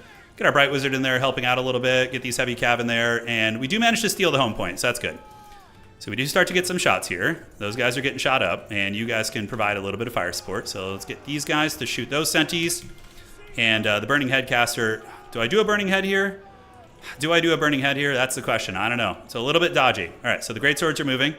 And you guys can keep going here. And as far as this goes, let's get some more Free Company Militia. It's going to be one of those games where we need to capture like everything to have a chance. You know, it ain't going to be easy.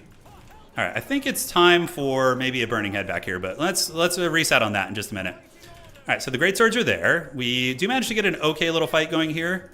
Centaurs, unfortunately, are doing very good against us. So let's come out there.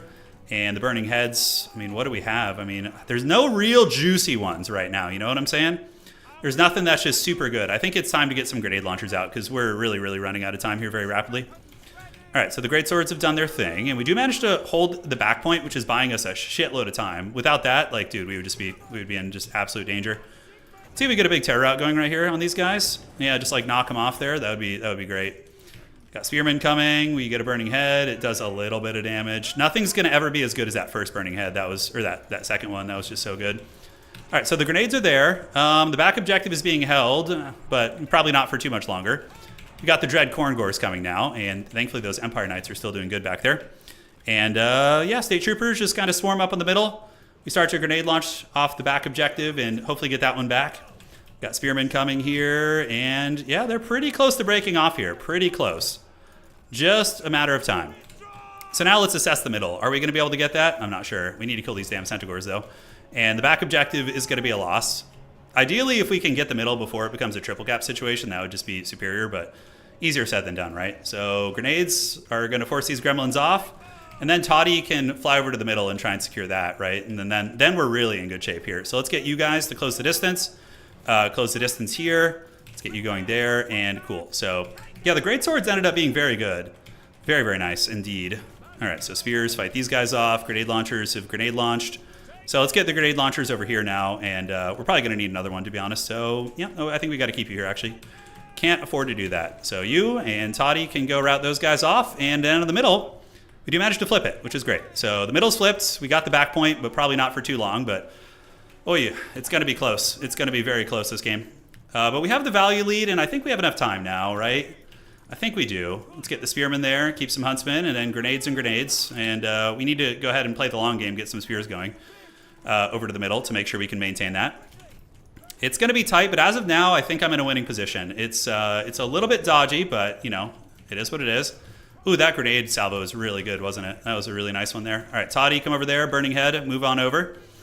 His name is just Burning Head now. He doesn't have it go by any other names. That's just it. He is just the Burning Head man. No Empire Knights in reserve. Feels bad, man. But we can just keep kiting these guys out while we grenade launch here. And get ready to cook. All right, so the back objective should be stable now. We're gonna have to keep kiting these Centaurs because we don't have any other choices, so let's just run them through there. Grenade launch, knock those guys off. Let's get the Bright Wizard up there, and a couple Great Swords are here as well. Really need those Empire Knights. Really, really need them. Let's get these damn Corngors offline. Let's see if we could actually punish those Corngors before they do too much. All right, did we lure him into the spears? Kind of, yes. Hopefully he's not paying attention. I can get those guys back, but you know, that's wishful thinking. All right, so let's get you guys there. Toddy needs to just hold the middle objective now. That's what needs to happen. So the grenade's got to retreat. He's going to have a lot of capture weight coming here. I'm actually a little bit nervous about losing it. Did he? Oh, shit. You see, he didn't. Okay, that actually just gave me the game probably. He didn't claim his back objective. Yep, that's incredibly good for me. All right, so little mistakes might cost him. You know, the little mistakes might end up costing Homeboy here, but it's part of the game, you know. It's the nature of the beast. All right. So let's get these damn Corngors cooked. Let's, you know, Corn doesn't like magic, but he still has to deal with it. So let's get you in there. We do get a Burning Head on those guys. Empire Knights are moving up. The back objective is in a bit of danger.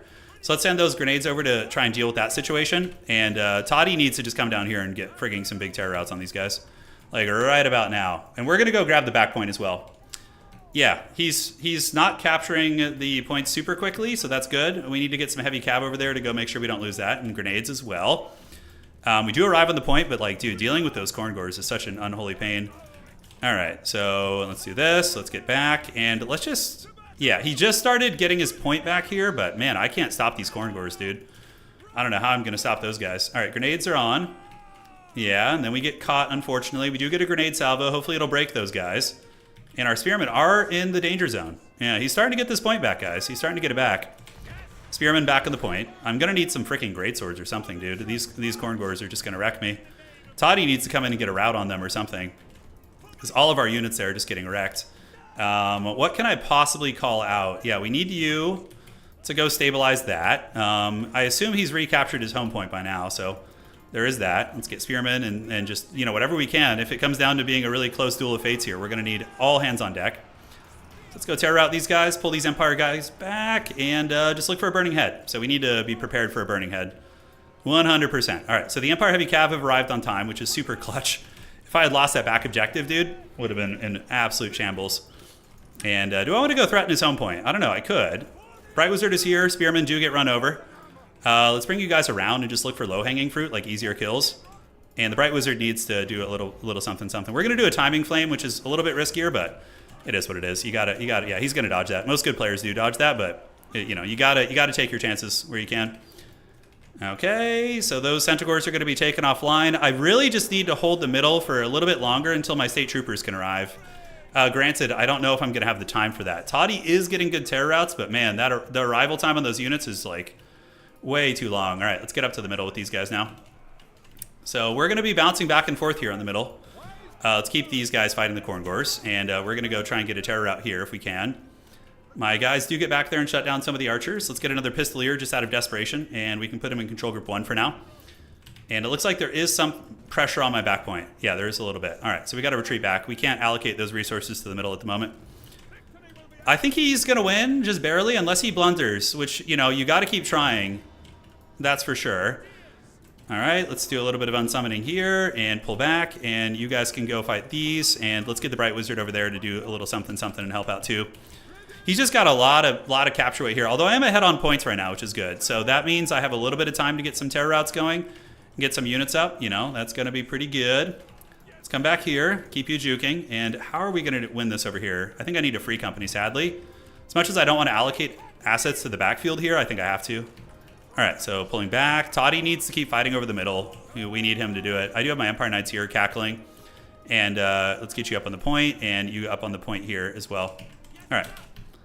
So we do get a little bit of pressure back here, but oh man, yeah, it's a little dodgy, guys. It's a little dodgy. Let's get another free company coming out. So free company are going to waddle that way and hopefully be able to contest that. We do start to flip the capture weight here because all of his units are expendable, which is good. Do we need Toddy here anymore? That's the question. If we can terror route him off, then that gives us the point pretty good. We got the free company almost there. He does have a lot of units, but I do have some speed I can call in, including pistoliers. Oh man, this is a knockdown drag out game, guys. Really, really close. Okay, we get the mass terror out in the middle, so that's pretty big. So now we just call Toddy back to the back, and if we hold that, we win. It's going to be close, though. It's going to be real close. So let's get you in the group. Yeah. We just need things that can get here and provide capture weight. That's the big thing. And Toddy needs to come over here, too. All right, grenade launcher. Let's get it over there. And I think we're good on the middle. I think we're all good. So let's see. Yeah, we do get there. The Free Company Militia get there in time. Really, really strenuous game. This is just super stressful. Do I go for a back cap? I don't think I should do anything stupid. I'm very, very tempted to do something stupid, but yeah, don't want to do that. All right, so Toddy's going to come and try and get some terror routes. We'll move these pistoliers back, and let's get you guys grenade launching there. Looks like we got this on lock. I think we're fine, so let's gather on the backside of the objective to make it a little bit harder to get to us.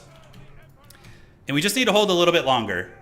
Yeah, just a little bit longer. Let's actually just call in Huntsman too. I don't think I can afford to call anything. Maybe Empire Knights would be good, but yeah. All right, let's get those Centaurs. Pistoliers are doing great. They're just such a solid unit. Yeah, you can see they can kite Centaurs pretty effectively and do some solid work with that. And we're pulling back here. Let's detach one state trooper and keep you guys parked on here, although it looks like he's staying. So yeah, I thought he was going to make a maneuver, but doesn't look like it. And did we get these guys offline? It looks like we did. Cool. Toddy is just hard carrying this game. He's been so good. It's been super effective. I think we're good. I think we are good. Yes. So those guys are going to be taken offline. Let's get the Todbringer over here. He's going to make one last play at the middle. If I can get an Empire Heavy Cav, like an Empire Knight. Shit, I don't even have any in reserve. Okay. Feels bad. So next best bet is just going to be a Huntsman out of Vanguard here, basically. My Bright Wizard did get killed, but, you know, it's fine. He didn't have any WOM anyways. So We are chilling. I think I just win on my home point now. So as long as I just hold the home point, I'm good. So let's call you over, get the pistoliers going. You got 2 free company there, and a couple huntsmen are going to split the difference. Got to hunt down these foul beasts. Yeah, because I could just win on one objective, right? Yeah, so I think we are A-okay. Now, just to be kind of follow the principles of what you would normally do, yeah, you want to start reinforcing the back point. I just parked some pistoliers here for capture weight, and then retreat. Get you down there, retreat you back this way. All right. So even if he had recaptured his home point, it wasn't long enough. It would be closer, but he would have like an extra maybe 50 to 100 points. So it wouldn't be him winning, but it would have been definitely preferable. Let's shoot here and shoot here, get the pistoliers running. Toddy is just rampaging and causing terror routes. So the Dread Corngors have been dealt with, and Huntsmen are going to get potentially killed, but it's their job. They're going taking one for Sigmar. Let's get free company back there, and that's going to be it. All right, undefeated, baby. In regular rounds. Oh, that was such a scrappy game, dude. Jesus, dude. His micro is so strong. Yeah. GG, dude. Scary stuff. That was such a scrappy game. He still might make top 4, because may still make top 4. Let's see. All right. Okay, still no dice. Okay, let's refresh it. Yeah, that was a hard-fought match. The Elector counts have been summoned. Yeah, they have. He's very good. All right. Having to deal with such good micro. Yeah, his micro is really good. That guy's micro. Butcherbird is very, very skilled. All right. So we're in top 4 with Empire, which is pretty cool. Butcherbird might still make top 4. He's got a good tiebreaker. It would be pretty funny to run it back with him. I don't know what I would change. Yeah. Was I down in value at the end? I didn't notice. I was like too stressed watching it. I was like, ooh. Okay, so what is this gentleman's name? So Mr. Hill.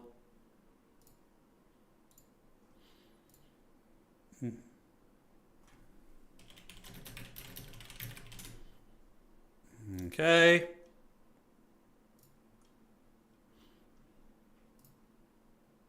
And let's see how this guy unfolds. Normally when going 3-0. Just chatting with my opponent real quick.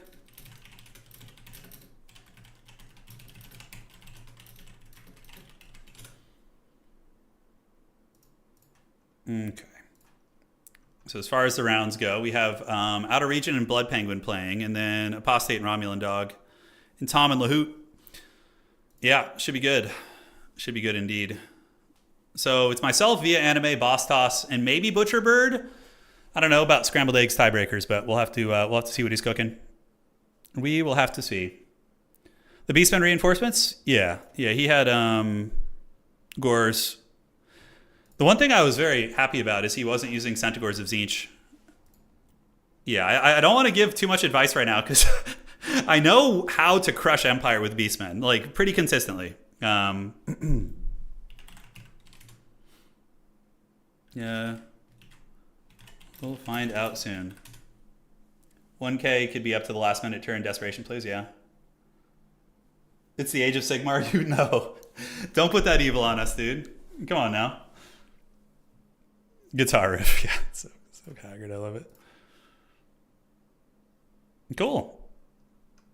He got his point. That put my score up. Butcherbird's tiebreaker's looking pretty good. Scrambled Egg. Scrambled Egg, I think, would be the only other person. Although, let's see what their tiebreaker looks like down here. Blood Penguin is at 7. And his opponent, Outer Region, is at 2. So, yeah, it probably is going to be Butcherbird, the guy I just played.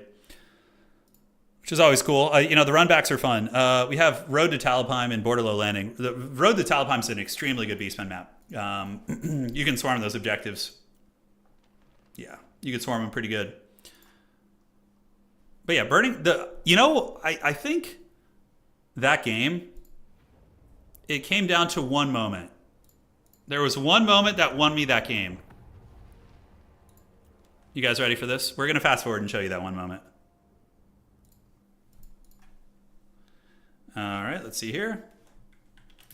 So you had that game probably until that one burning head got like 3 archers. You see that? There was a moment where the burning head, it just like absolutely eviscerated all the Ungor Raiders, which were just doing a ton of damage against me, by the way. Let's pull that up. Yeah, it was the burning head. I want to see that. All right, so Toddy's flying around. Pistoliers are skirmishing and poking. Yeah, a little bit of that. Flock of Doom is nice. It's a good flock right there. We get to the back objective. We dynamically stabilize that. Huntsmen are decent in this matchup. They're okay. Beastmen are so hard to defend missile units, though. It's so freaking hard. Because, like, look at this. Like, you see his raiders right here? These guys are just plowing my huntsmen. And that's so cost ineffective. I did do a weird move order that kind of screwed up a lot, but the first burning head was pretty good. We do get 1 unit and, hurt a Corngore a little bit, and Toddy's, fighting off the butchers. Getting the chase on the butchers of Kalkengard was also good, getting them off the battlefield, because those things can come back and change battles with like 2 models. So, yeah, the battle continues here. The Ungor Raiders are still peppering away. There comes a point here in a moment where, yeah, this is it. See, like all the Ungors got boxed up, and this is like, these things have been melting me. They would hurt the Greatswords, the State Troopers, like everything, right? So then this is just, oh God. So look at this burning head. It just comes in, it cooks this unit, it cooks the other one. Oh my God, and it gets the 3rd one too.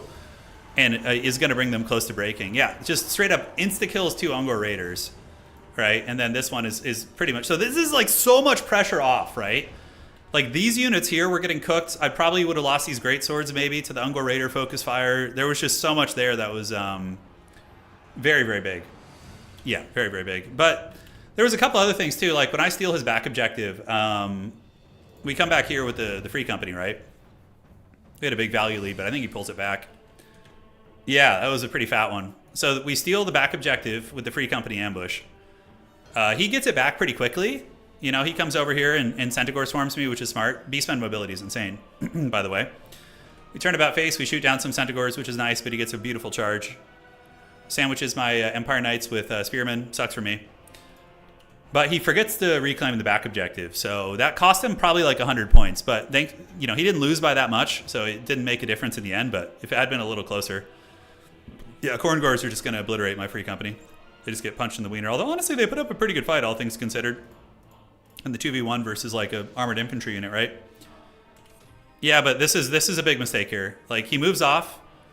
Oh, that's such a feel bad thing. He really just wanted to pressure the center and keep me off it. He probably assumed that this unit would be back here, but little things like this will cost you the game in Dom. But yeah, he's such a good player. Once he gets more experience with the objectives, he's just going to be a turbo Terminator. I mean, I'm probably going to play him again here in a minute. Yeah, we rolled some gutter balls with the later burning heads. Okay,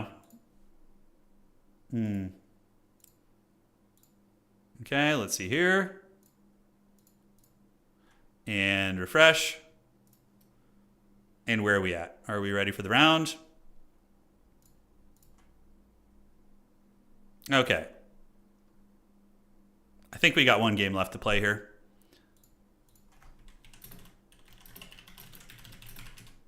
Unless you played Tom or other guy.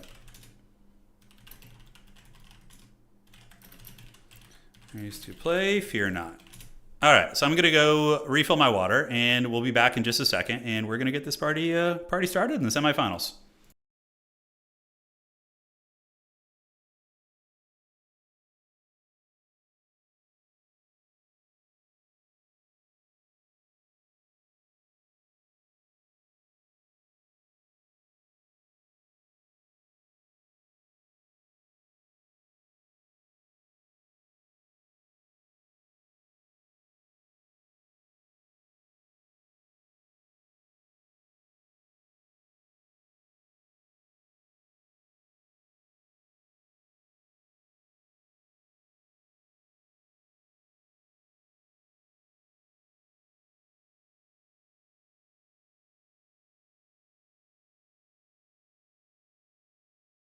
All right, guys, we should be ready for the top 4. And let's see. Let's refresh it. Do this. Do halberds attack slower than great weapons? I don't know about that. I don't know. That's a good question. In tabletop, halberds are faster than great weapons. I don't know if they carried that trope over to this game. I'm pretty sure halberds have a slower attack than great weapons. I'm fairly certain. Because otherwise, halberds would just be better in many ways. I'm pretty sure halberds are slower. I could be wrong. All right, let's refresh this. And top 4 via anime. So let's see what we got. There's Skaven in the top 4 with Romulan Dog. Myself with Empire. And via anime is playing what? Let's see what the Rock is cooking here. Sounds good. Okay, so they had to restart. And we'll start planning for the top 4.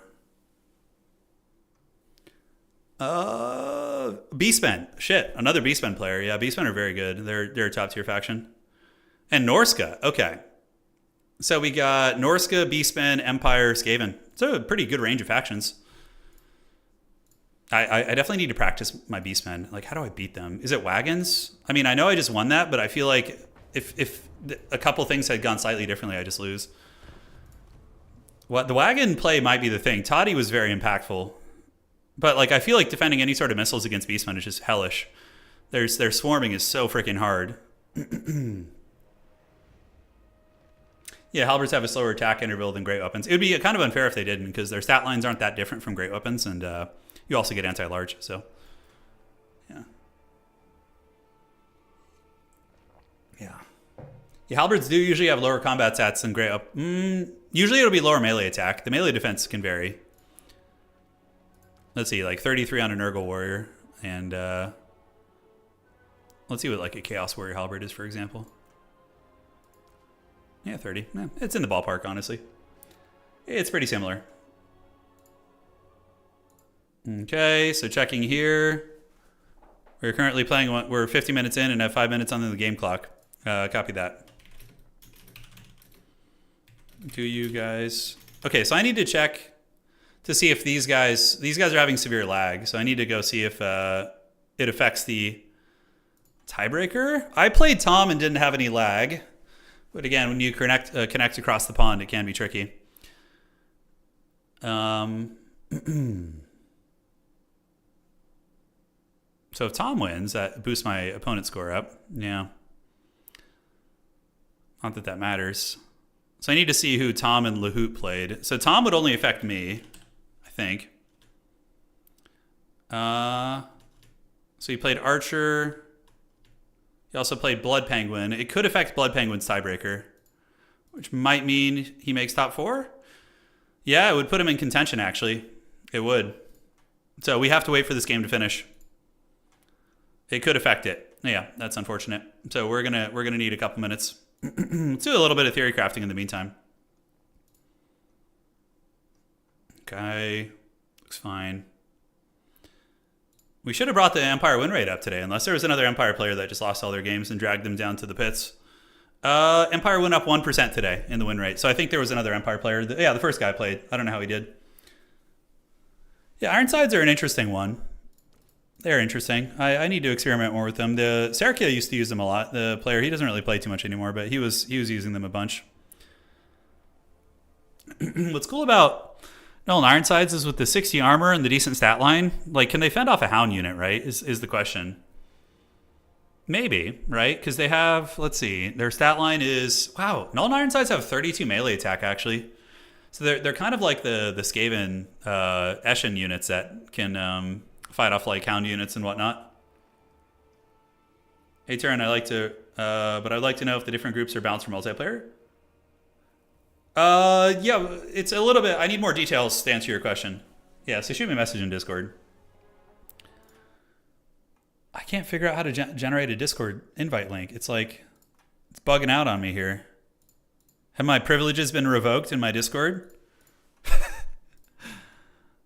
Let's see here. Yeah, it says, or send a server invite link to a friend. God, dude, I'm such an idiot. Do we have any mods in chat that can help with this? Because I just like, it says use, okay, it's hidden, use the copy button. Maybe that. No. I legit don't know what's going on. So I'll fix the link on Total Tavern sometime in the next day or two, probably later tonight when I talk to one of the admins. Yeah. Okay. We'll figure it out later. Yeah. Someone's taking over, dude. Skynet's coming for me. Oh, okay. I just can't figure this out. I'm just a boomer, dude. I can't do it. They shoot super fast and their bullets penetrate. Yeah, so it's kind of like a blunderbuss, where it has a little bit of like stagger and knockback and a little bit of punch, a little bit of oomph. Okay. Okay, looks like it's been reported. Let's see what our top 4 looks like. Okay, so that's all done. And, all right, cool. So here we are. We got our match. Good luck, have fun. And let's see what the top 4 looks like. Yep, it's the same people we predicted here. Okay, let me tag the players here. And it's going to be myself versus Via Anime, which is going to be fun. Somebody I haven't played this tournament, which I actually massively prefer. You know, the curse of the run back is always bad. All right. For playing top 4 time. So Romulan versus, I think, Blood Penguin? Was it Blood Penguin I think who made top 4? Or was it somebody else? Let's see. Bastos. Yeah, Bastos. Romulan versus Bastos. And Turin versus Via Anime. Let's do it. All right, guys. Sigmar has his nemesis here to face. And let's see if we can get to the finals. We've gotten to the finals like 4 times this season, and we've lost. We're like we're truly role playing the gatekeepers this season, which is good. You know, that's my favorite preferred place, anyways. Low pressure. You know, you're like the elder warrior who passes the torch to the youngins as they surpass you. Any smoke? Thankfully, where I live, there's no smoke. No, it's about an hour and a half away. My neighbor's a firefighter though, and he's been dealing with it. He's like just telling me how awful it is. What is the map? Is it Road to Talipime? Road to Talipime is the map. Okay. God, not Beastmen again, though. Ugh, Beastmen. Nobody wants that. Just stinky beasts. Must win for Sigmar and for Franz. Yeah, well, Franz has been on a vacation today. He's not been helping too much, so...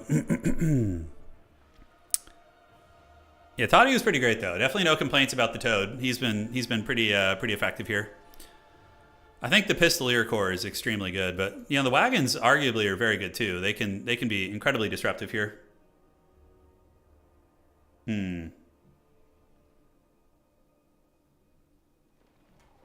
Oh god, he's dude. Homeboy is ready. He readied up, and I just like haven't even picked my first unit. He clearly has played this matchup. He knows it. Oh, man.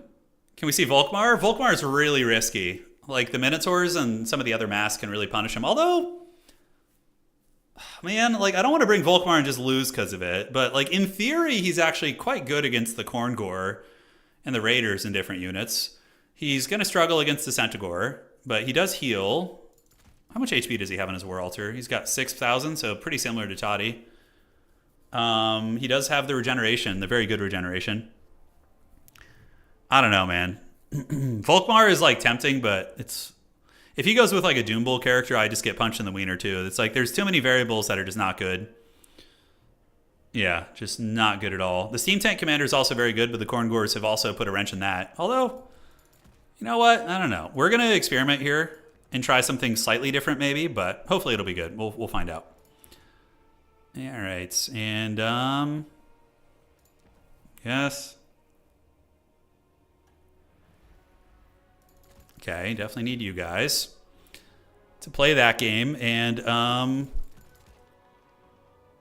Toddy was very good, but I think what my opponent brought wasn't like the most meta last game. I don't know. Yeah, I was thinking Volkmar might be good against like the Korngors, like just chariot, you know, kind of chariot damage against them, but I don't know. I don't know, man. I don't know what the hell I'm talking about.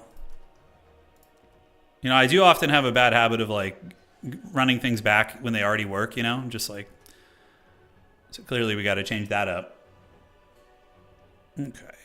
So Raiders are going to be a troll. We just got to Burning Head them, I guess, is the plan. Hawklands are cute, but hard to protect. Although in this map, maybe like a Airgate Jaeger Corps in the trees or something could be kind of disruptive. They do have the snipe ability, so it's kind of cute. Empire Captains, yeah, that's kind of a cool thing. Like going Elspeth with the magic and like the sniping could be good actually. But yeah, you really need those Burning Heads, man. You really need them. They're just so freaking good. All right. So Empire Knights got the job done, honestly. I feel like you don't need anything more than that. They're just solid. They're solid indeed. The Toad is a must-take. War Wagons are good. War Wagons are pretty damn good because they wreck Centaurs, which, you know, they love to spam. They can give them the dirty. Okay. Yeah, I actually like the concept of this build. We have a concept of a plan here. Let's do this. And yeah, we definitely need you guys. Okay. A Flock of Doomcaster on a Griffin is pretty heavy metal. I actually am not opposed to that idea, but like in a hyper competitive situation like this, probably going to take the safer angle and just play what I know. Want any other shooting? Do we need any other mobility? It's kind of a cool idea. We'll try one of those. And yeah. All right. Well, hopefully we don't just get obliterated. I did change my build up. This map requires a different style. I don't have a home objective. So there's no way to play the home objective here. Oh shit, I almost forgot the most important unit in this matchup. Classic. Oh, okay. So we're going to need to tone this down and bring you. And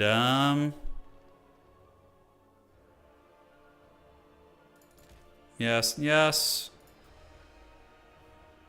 Literally almost forgot the most important unit. That would have been a freaking disaster. I would have gotten plowed over. Okay, so that looks good. And then for the rest of this build, we can do, let's see, so 1, 2. Yeah, we'll get this. Cut the chevrons. And do we want any weird Vanguard shenanigans? Deathjacks, anything cute like that? Probably not. Yeah, Null and Ironsides are kind of a curious choice too. Do I want to maybe think about that? I don't think so. These guys do have Shield Breaker though, which is pretty sweet. You're sending me the energy? Thank you. I'm going to need it. Definitely going to need it.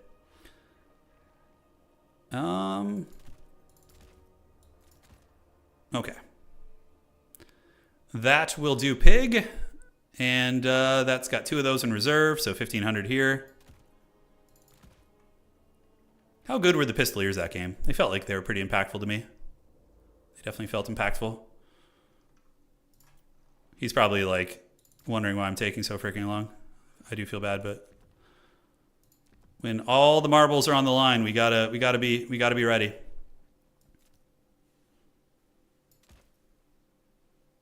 Okay. And then that gives us 500 here, so we'll get you, and we're ready to go. All right, good luck, have fun. Let's see how the hell this goes. This is a different one. Remember the Horse for your caster? Oh shit, did I forget that? Don't put that evil on me, dude. If I didn't bring it, it's your fault. Taking off the old rust.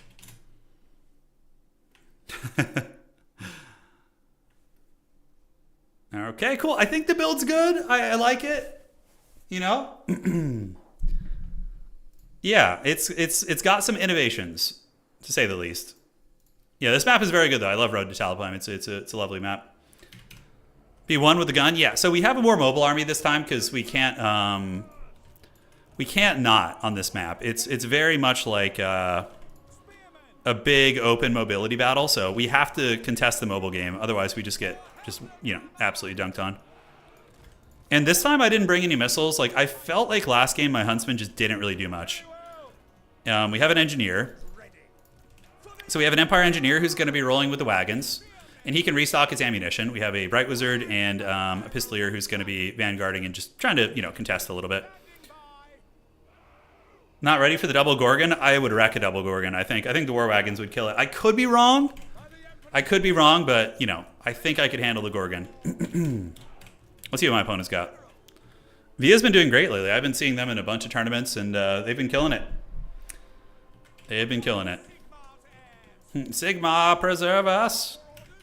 So we got the Mercurial Shot, which is very good, as well as Restock. Two very powerful abilities.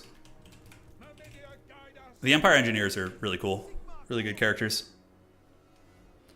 If I lived in this universe as a human, I think you'd prefer the War Wagon. Oh, for sure. Yeah, the War Wagon would be definitely ideal.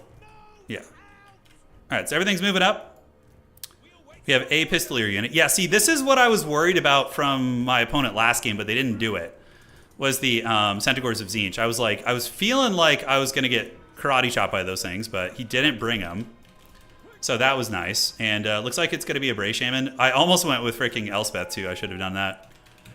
All right, so he's going to get pushed off the objectives. We're going to grab this one here real quick. We're going to contest this objective here. We're just going to open with some halberd play, so just moving halberds up. Cool, so let's grab this. And I'm going to get ambushed super hard. I don't know where it's going to come from, but it's going to happen. Okay, Melkot's being used on a Pistolier is fine. Not too stressed about that, because we just got a shit ton of damage on his Lord, which is incredibly impactful. And, yeah, we could attack there. They're not going to get a charge, but I'm a little bit nervous. I don't know how that trade's going to go. All right, so we do land with our Lord, and now let's get another Halberdier coming up. And here's the ambush. Okay, so it's a lot of Centaurs. Oh, look at the ambush in the woods. How cool is that? That's so flavor. I love it. All right. But, like, he's ambushing into a bunch of spears, which isn't going to be great for him, probably. So let's come over here and get you guys up on this objective, and you Pistoliers can keep running. We're going to keep the wagon party going and poking. All right. So, yeah, the ambush there was cool, but like I said, it was mostly into spear units, so that doesn't seem super strong. Let's go ahead and keep the wagons here, and he's got more and more stuff coming out, including some hounds back here, so it's getting real crunk. Heavy cycle charging, which is awesome. I love the plays. But one Centaur of Tzeentch unit is kind of taken offline already. Let's go charge these guys and pull the wagons back. So we need to just fall back now and yeah, charge these guys as well. Cool. So Toddy did good. Let's pull back on the objective. Let's get our Bright Wizard up and get all of you guys moving up to the point now. And we got a bit of a pit fight back here. That is for sure. But we're going to go ahead and do a Burning Head here and cook these guys, and hopefully it'll be enough. We will have to see. But one Pistolier unit does get wrecked a little bit, but the Burning Head there is pretty good. And yeah, the Raiders are coming. Let's get back there, pull the wagons here, and just get the wagon brigade moving up this way. And what other good units do we have to call out? Yeah, it's mainly Free Company and stuff, so we'll just get Free Company waddling. Yeah, I should have Vanguard pointed them, actually, but... All right, so you guys are on the point. Let's fight and get you guys fighting here. The wagons do get forced into the trees, but he's taking massive casualties trying to aggress my wagons. We're going to go ahead and restock one of them already. And yeah, he's getting us pretty good here, actually. This freaking Centaur of Tzeentch is tearing me up. It is doing work. All right, let's move in there, fight this. We got spears and halberds all up on the points. Toddy is doing what he can, but unfortunately his aggro got kind of pulled away there, which is not great. Could call in an Empire Knight back here, but yeah, it's a little bit tricky. We do have some halberds in the wood still. So let's get on those Centaurs. Toddy's going to go ahead and charge these dudes here. In the meantime, the spear unit's on the objective, fighting Ungor herds and whatnot. It's a little bit hard, but you know, it is what it is. Let's get you moving up. Toddy's going to go that way, and we are going to hopefully have these halberds fight off a bunch of these units. We'll see. All right, so let's get Empire Knights. Let's go ahead and do this and have them run up and intercept the Centaurs. The wagon corps is doing all right. We do have more burning heads, but I don't know where to get it, per se. We can do one over there, or do we look for something back here? I'm not sure. Yeah, so let's go ahead and turn here. Keep the war wagons going and circling. Toddbringer is doing all right. He's getting her done. We're going to pull up and start shooting here. Get you moving over there. Okay, so burning heads. Do we have an opportunity here? We do. Let's do it like that. Get those guys nice and safe here. And the wagons are going to continue shooting and circling here. So we do get a burning head. It cooks those guys, which is outstanding. Halberds can fight these Ungor herds. And now we do have capture weight coming up. So hopefully they'll be able to capture and get some firepower going here. And these guys can go out there. All right, so let's shoot here. His mobility there is going to be a big problem, though. I mean, I feel like, yeah, we are up in value, but it still feels like a very precarious game. Very dodgy. I need more infantry. Like, I find I don't have enough infantry with this build. Okay, one wagon does get taken offline, but we need to roll up. Yeah, keep putting the firepower down. Let's get the burning head going. And yeah, those freaking Free Company militia just getting absolutely just punished now. Okay, so those guys were able to get the big route there. We We got some Zangors coming in. Wagons, I don't know what the hell I was doing there, but they just got caught, and we're losing more wagons. Toddy and company getting a good route, but this is the very normal experience in this matchup. It's like Empire getting stuffed. Even though you value trade well, you can't get ground against Beastmen. The Centaurs of Tzeentch really are the breadwinners. You know, those things are so freaking good. All right, let's get the halberds moving. It looks like our wizard's in trouble. We're definitely losing this game. Even though like it says value's okay, it's not good. It is not good indeed. All right, so did we save our caster? Maybe. Free Company Militia are still rolling around, but he's like equal with us on value now, which is not good. And we might be able to save our Bright Wizard though, maybe. I don't know. Okay, pull back this way. Maybe Knights of the Black Rose could be an option too. Like I was thinking about that. That seems like it could be pretty sweet. Okay, the Bright Wizard just straight up died. Let's see if we can return the favor and get lucky. If we can snipe his lord here, then maybe there's a chance. You know, the Beastman leadership is very fickle, and if we can get a snipe on him, that would be outstanding. I feel like I just don't have good call-ins, you know? Okay, so those guys are getting sniped. The Beastman Lord is on death's bed. Okay, it's almost down. So that at the very least, is going to be running away. Let's come back this way. Pull the wagons here to retreat. Get the halberds fighting, and Toddy is going to go and try and get a kill on you. Because if we can get a kill on that, then that's just going to be money, right? That's going to be about as good as it gets. Okay, Empire Knights called out. Yeah, we needed more State Troopers. Like more buffering. That sort of thing. We got his caster shattered, so it's only a matter of time before the leadership penalty kicks in. So that's really nice. But we're not going to have enough ground. Yeah, this matchup seems hard. Maybe my previous build was better, but they were very similar. Okay, we do get his Lord, which is great. My Bright Wizard dying too was a huge catalyst for defeat. What do we have in the trees? Not much. Okay, let's come over here. Like, I have nothing to call in infantry-wise. It feels so bad. Okay, let's get all the Empire Cav coming. He doesn't use Corngors either, so that kind of threw a wrench in what I was expecting. All right, so troopers move up, although unsummoning. And more unsummoning here. Toddy's surrounded, but that's okay. That's his job. He's good at it. Let's get you guys to come over here. The throwing axe is still moving in. And yeah, this is actually fine. Toddy can just sit and fight there all day. That's an okay situation for him. Bright Wizard's coming back into the pool right now. Yeah, he's coming back into the pool. We're going to get a cav charge. Any restocking we can do. Not really, but we do get a square one. But those are Centaurs of Tzeentch, so they're just going to counter us. Okay, let's get you guys back this way. And yeah, just troopers now. Finally, we can get some troopers coming out. But that's what I needed. I needed just mass spears and halberds. I think that's probably how you deal with Beastmen. It's just a lot of pointy sticks with maybe some shooting. I don't know. So, Mercurial Shot. Let's drop it. That's going to do some damage. Toddy getting work done, but we're massively behind in value now. We're definitely in a losing situation.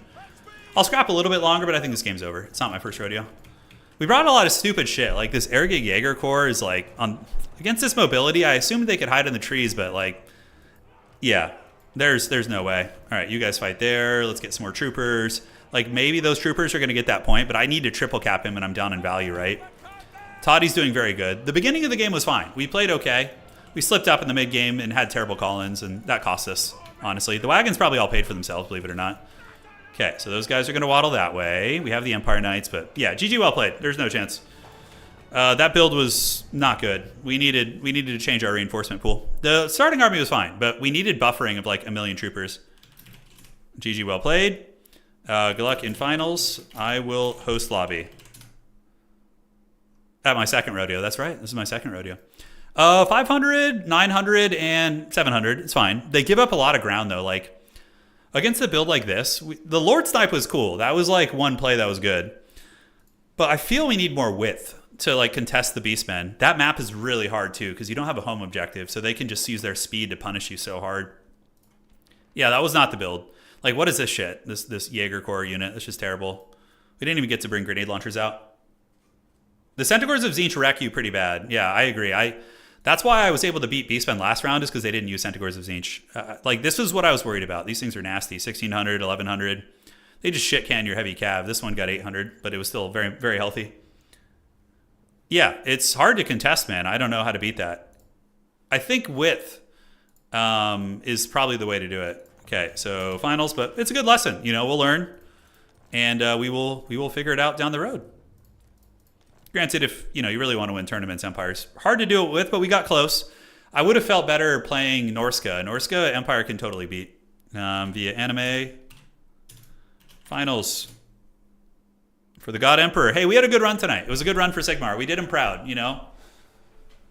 We did him proud. I think just mass width, dude, would have countered his build, but mass width would have lost to the build we played earlier, right? Because like mass spears and halberds with burning head probably would have been enough to fend off that many centaurs.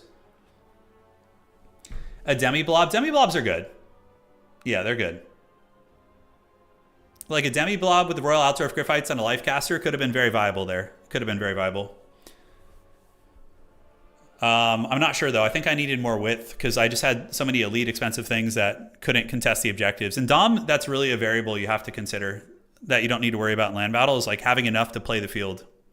Much like in 40K, for example, if you just have like, you know, unless you're Imperial Knights, but let me tell him report score. Score, please. And here we go. All right, so he's going to report the score here.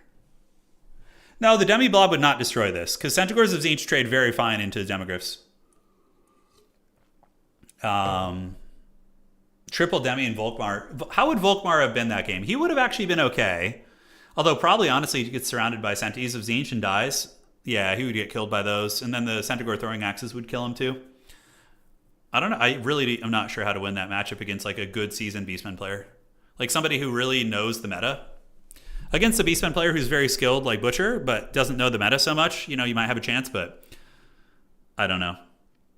Are you a guard player? I play Death Guard. Yeah, I play Death Guard, not Imperial Guard. But if I were to start a Loyalist army, it would be the Imperial Guard for sure. Like, I love the Imperial Guards like flavor. They're like the Empire of 40K, basically, right? Regular dudes.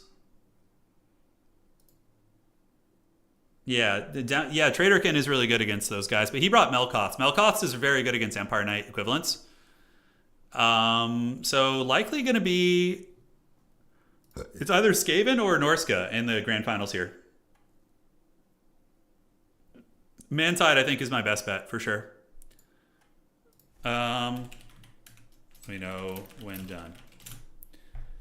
We're going to be hosting a lot of tournaments this week, though, now that we're back. You know, got some catching up to do, so we're going to be streaming a whole bunch. I'm thinking, yeah, the wagons felt good. I think the wagons would be good if I didn't have Toddy. Like, go cheaper and wider. Like a General of the Empire on foot with a Burning Headcaster and then like wagons, because the wagons are expensive and they don't provide a lot of like ground presence. They're good at like value trading. I was up 2,000 value in the beginning. It was very good trading initially, but then his reinforcements were better than mine and I started to lose the game.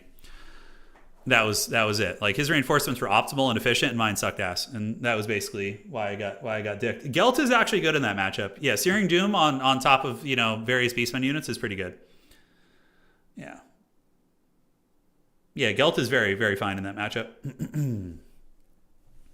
Yeah, I have been tempted to play Imperial Guard, but man, I already have 4 Old World armies, and I'm just like, man, I don't know if I could invest the let's see. Yeah, like playing the Death Corps would be so cool. Look at these guys. Yeah, explore the range here.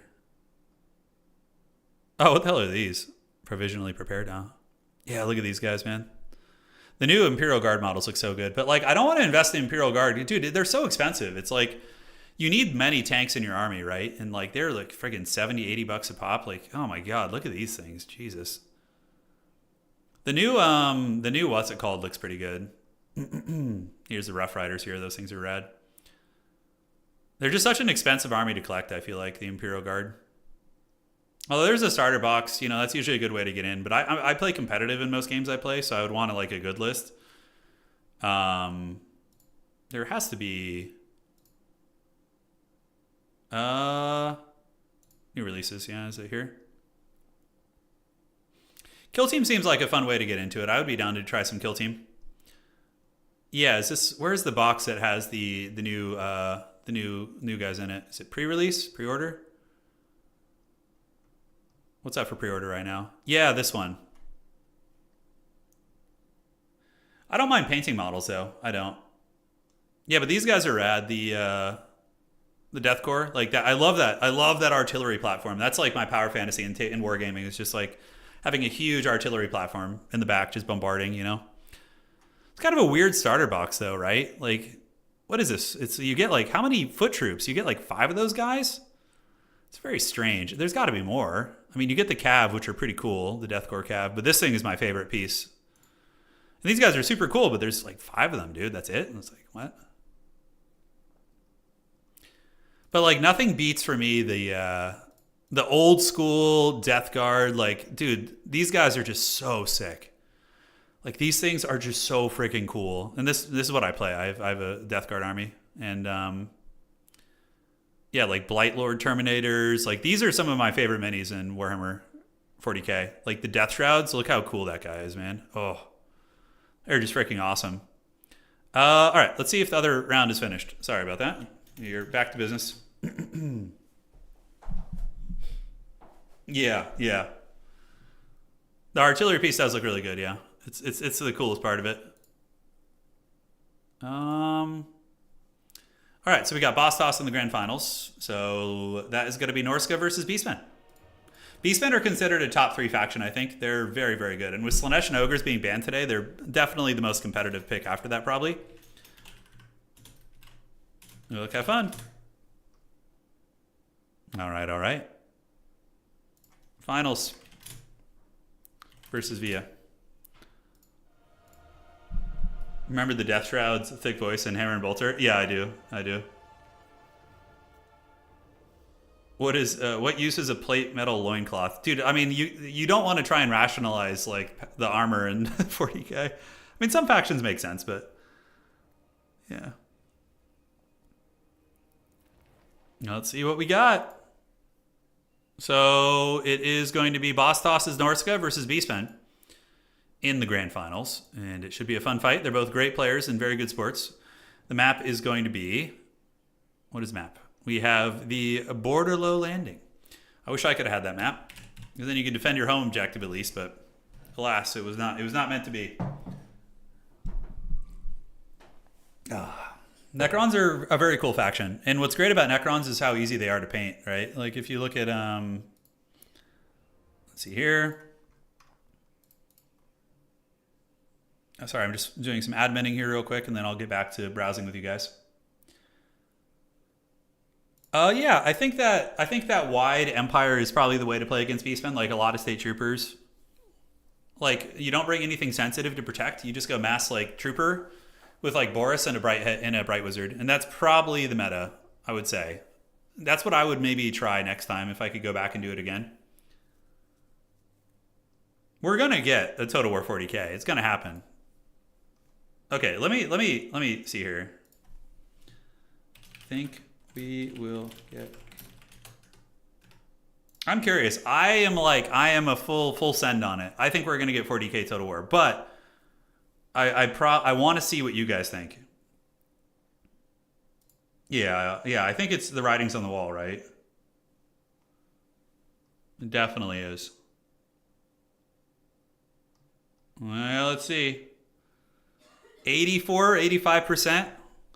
For all of you guys who don't think so, what is your rationale? What are you thinking? Do you guys have some insight? You work at CA and you know the secrets? The forbidden secrets, the juicy secrets? They just released the Empire minis for Old World 2. Not all of them, but they released like the first wave. So if you go to Old World and you go to the King or Empire of Man, where is it? Yeah. You can get the War Altar, you can get the Artillery Demis, Pistoliers, Empire Knights. This is a kit I think is very cool, but it's way overpriced. I'm not going to pay $85 for this. Are you kidding me? These are pre-company militia. They're so haggard. I love it. There's some decent deals on here, like the Empire Knights aren't bad because you get like a lot of them and they're big models. So you get like 12 big models for that. But some of them are definitely pretty overpriced. Look at the Imperial Ogre. Look how haggard this guy is. Oh my god. That is such a jank model. Jesus, dude. But the jank is part of what makes it fun. The Tutagen Guard are super cool too. You got the, yeah, these are like the Ulrich warriors. That guy's got like a power mohawk back there, dude. Super freaking cool. Yeah, definitely. It seems like most of you guys agree it's going to happen. All right, so Beastmen versus Norska. I'm going to make sure your banners are different colors. I just told Via, I'm like, make sure your banners are very stark because these are two factions that are like a lot of skin and a lot of leather. And when you see them fighting, if they have the same, their banner right now would be very difficult to see. I'm going to go ahead and tell Bastos too. All right, great.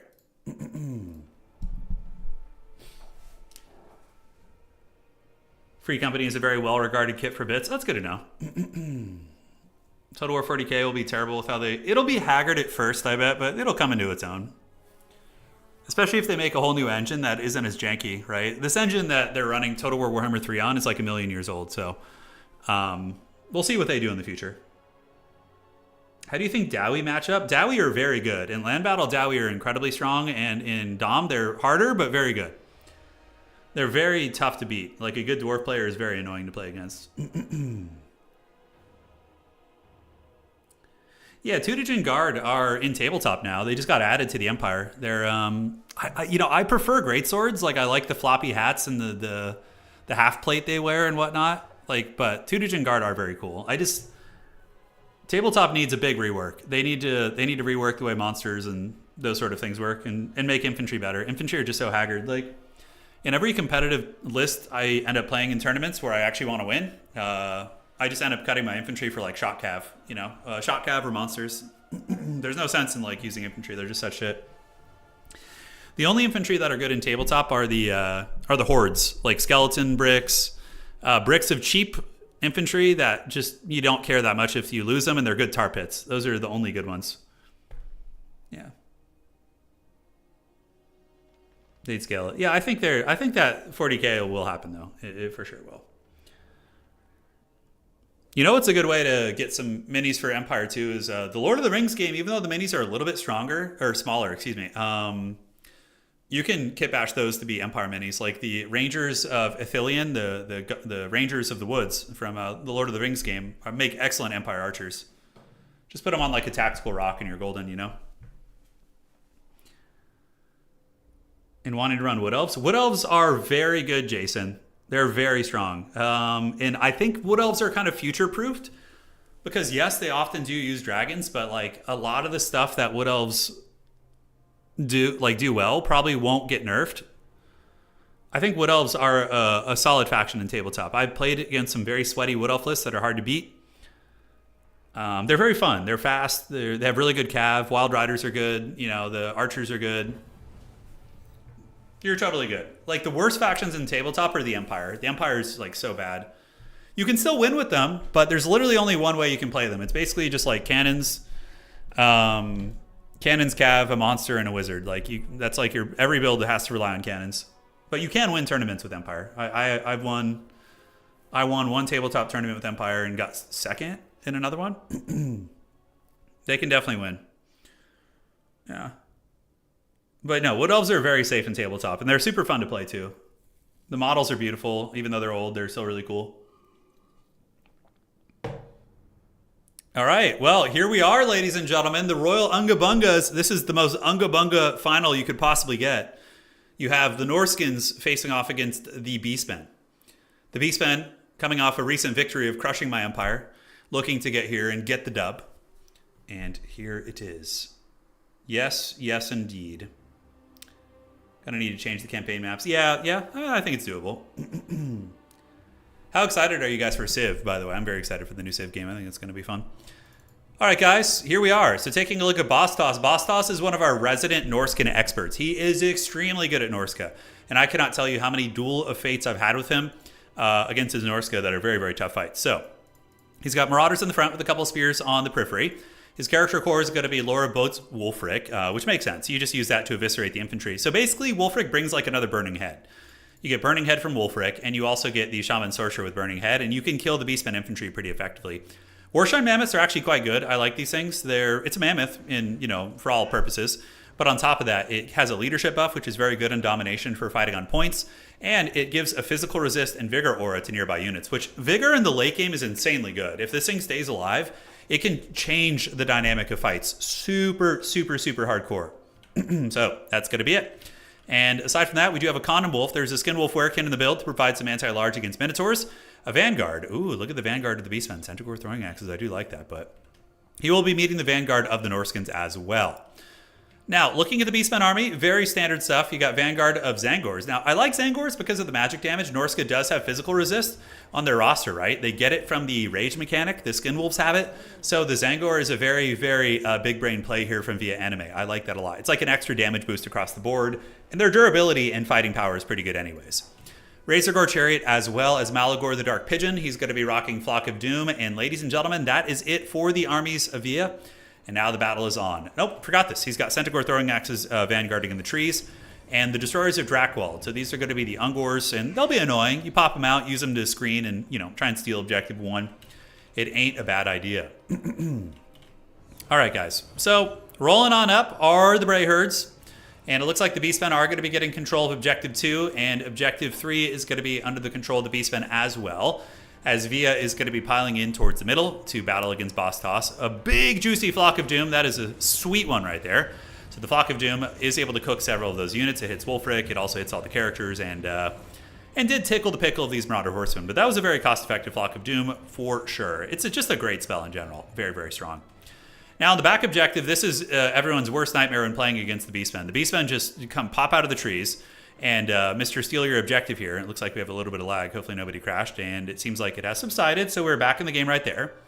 But the objective does begin to flip, and that is going to be Via ninjaing the back objective. So for Boss Toss, that's a pretty stressful situation, but Boss Toss does manage to steal Objective 2, so his more aggressive, headstrong army does roll up with the Mammoth, and is able to force back the cowardly Bray Herd. But the Beastmen are, they're gonna pull back and chill. They know what's up.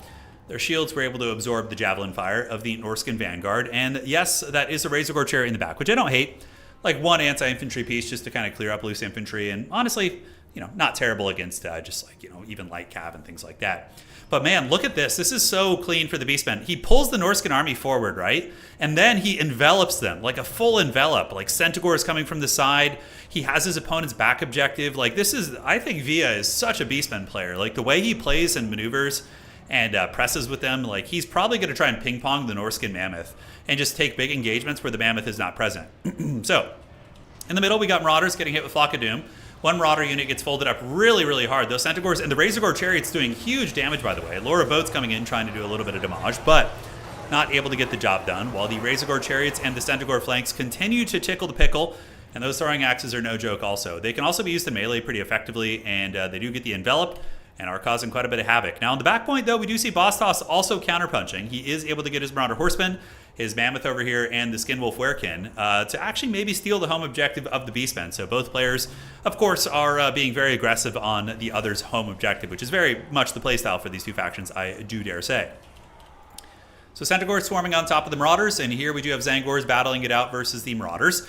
Looks to be a bit of a pit fight here, but I'm very grateful that these two gentlemen changed their banners. We did get a red banner and a green banner here, so the Christmas colors are at it. Condom Wolves being called in by Boss Toss. Condom Wolves are pretty damn good in this matchup. They wreck Centaurs pretty hard, but we do see that Via Anime is getting a good ambush on them, peppering them down with the Grog Hooves.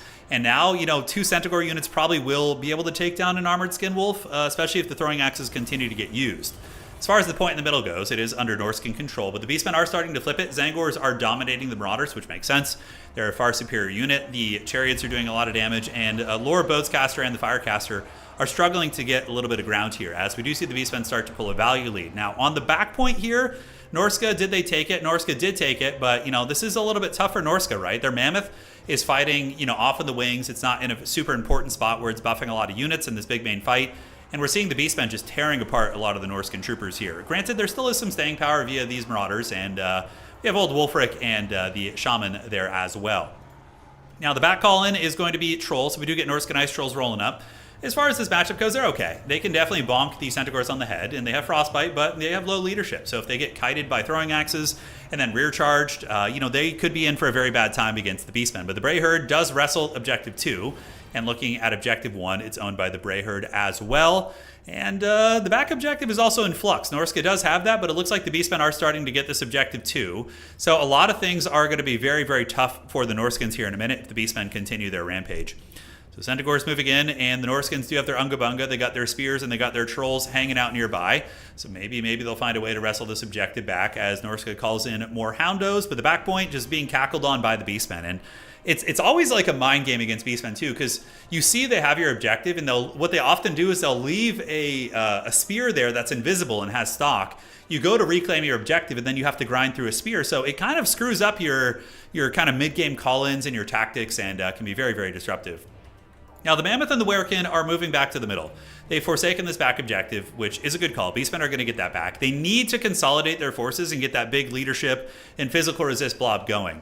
But man, this is like, I feel like I'm watching a classic RTS right now, right? Like in Age of Empires or StarCraft, for example. If somebody's rushing you, often what you do is you defend in your base and you intercept their reinforcements and keep the reinforcements from getting there, which mitigates their forward pressure. So what's happening here is we do see Via Anime just running a Centaur blockade. He's basically just, the embargo, keeping the Norscan reinforcements from getting there so that the Norscans kind of, are having to listen to some, it's Godsmack, right? They sing I Stand Alone. It's Godsmack. I always get Godsmack and Disturb. For like many years of my life, even though I'm like a very nu metal kind of guy, I thought they were the same band, which is crazy. But we do see Wulfric and the Firecaster fighting well. The Trolls are eager. They do have the support of the Lord, which is nice. The reinforcements of Norska are, getting punished pretty good. Flock of Doom coming down.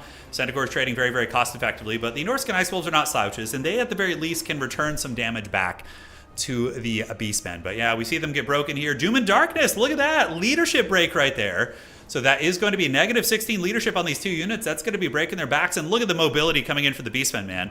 Super scary. The Bray Herd going to be circling about, and it is getting real, real messy here, ladies and gentlemen. Middle objective, it looks like Norska is getting some ground back, and Bostos has been able to consolidate some forces. So we do get the Norscan Ice Trolls, Zangors, as well as Wulfric, and, a lot of Norscan power here. Now, Norska it's not the point of no return. The value trading is not too bad. He has been able to trade pretty well on the objective here and, break a lot of the Beastmen units, but he needs to find a way to get his home objective back. And I mean, dude, Via is straight up spawn camping him, dude. He is corner camping him. It's like the guys in, what I guess the ultimate like spawn camp, corner camp game would have been like, what am I thinking of? Oh, what is that? Counter-Strike. Yeah, like the guy who just like sits around the corner. Although this is much more active than that, so that's not even a good analogy, but we see some Marauders being called out, and Norscan Warhounds was not a good choice there. They're just going to get obliterated by all this mobility. And maybe the infantry will fight back a little bit, but yeah, Norska is going to get the middle objective with their Death Star, but that's what Beastmen do so well, and why they're so good in domination is their ability to play multiple objectives, but they can play so many different ways. Like, he's not even using a single Khorngor, and arguably Khorngors are amazing in this matchup, right? They're going to be able to fight Trolls and Skin Wolves, but like the mobility playstyle, you can go very wide with Ungor Raiders and just play that direction. It is very, very tough, guys. But it's looking pretty over for Norska, I do dare say. Beastmen have a control on Objective 1. Objective Trace is also under the control of the Beastmen, and Norska is just kind of like, making monkey sounds here in the middle and trying to figure out what to do as they're just surrounded. We got Minotaurs with Great Opens coming in, which are very good against this entire blob, and a second Mino with Great Opens coming in, which is going to be incredibly tough. Manticore call out, but like, dude, he just can't escape back here. Cannot escape. It's very, very nasty. I mean, this is basically old Beastmen. I don't think he's using any of the new shit. I'm not seeing any Centaurs of Tzeentch. We're seeing Zangors. But this is just Beastmen, even before this patch, just still such a strong faction. And very, very tough stuff indeed. So that is going to be it, ladies and gentlemen. And we do see a Burning Head coming down and a Lure of Boats. Like, that combo is good, but the Minotaurs don't really give a shit about that. One unit of Minotaurs does get crumped here, but the other unit of Minotaurs getting a pretty clean engagement. We see a Manticore coming out from Via, and a Manticore being called out by Bostos. And Bostos actually using Doom and Darkness to pull this thing to the ground where it gets cut apart by the Centaurs and broken. Man, such clean play. His micro, man, I really suffered last game, and I don't feel so bad now because we're seeing a pretty similar showing here. And that's got to be it. I mean, Bostos is a very good player, and he's won plenty of tournaments. Last season, I think he won like 5. But yeah, this looks like it is not his night, and I think we're going to be seeing a victory for Via Anime. The Lord of the Bray Herd certainly doing some very, very good stuff indeed. So, that is going to be it. I don't see any comeback road for Bostos. I think that Via is going to continue to just spawn camp him, basically, and cut off the reinforcements. So there is, this is the one risky run by going with a build like this, where you have an SE. In land battle, this would be much harder to deal with. But in domination mode, if somebody spams single entities, you could just kind of disregard them and play the objectives. Not on every map, and not for every faction. Sometimes if you're a slow faction, you just have to deal with the SEs. But for Beastmen, you can for sure do that. And Centaur's coming across, Ungor Spears. Middle objective's about to be taken. So as soon as he leaves, it just gets taken. And that was a very, very impressive play there by the Beastmen. And Bostos played a good game, but I just think his build wasn't up to the task. He kind of made a similar mistake to me where he had decent value trading, but didn't have enough width to play the field against such mobility. But I don't even know. Maybe the Werekin, you cut the Werekin maybe. Aside from that, that seems hard, dude. I don't even know what you do there. But again, I suck at both these factions. I'm good at chaos factions, but not like the niche ones like Beastmen and Norska. So I'm not even sure how you would approach that. GG, well played, guys. We are back in business. Hopefully you guys enjoyed this one. It was a lot of fun. And if you guys want to see more of this hot action, make sure to drop a like on the way out. But we're back from vacation. No more games. We're going to be having fun, streaming all week. And yeah, unless my wife's been battling a cold and I haven't caught it, so it could still happen. But, we'll figure it out. We'll go hard. So taking a look at the value here in this game, we do have the Dark Omen doing well. The Centaurs, the Chariot actually did fine. Zangor's with 1,000 freaking value on the grind. That is very, very good. But yeah, the mobility is nasty. The mobility of the Beastmen is just so foul. It's so hard to deal with for some factions. Some factions don't have a problem with it. Like Khorne can handle it. But yeah, it's hard to deal with. Marauder Champions? Yeah, Marauder Champions could be nice. Yeah, Via's Micro is very, very good tonight. Very good. And the Norskin units got value. They just couldn't play the points. So it happens to the best of us. GG, well played to those guys. See you around. We'll be back tomorrow or the next day with the stream. I'm not sure. We'll see how we're feeling, but yeah, sometime soon. And we will have a Pick 6 tournament coming up, which is one of my favorite formats right now. So Pick 6, I'm going to be scheduling the Faction War. Once I'm like 100% out of the clear with getting a cold, I'll schedule the Faction War and the season finals for the previous season. So 2 big, thick events coming up, and I'm looking forward to spending them with you guys. All right, see you around. That's it. And see you guys all on the other side.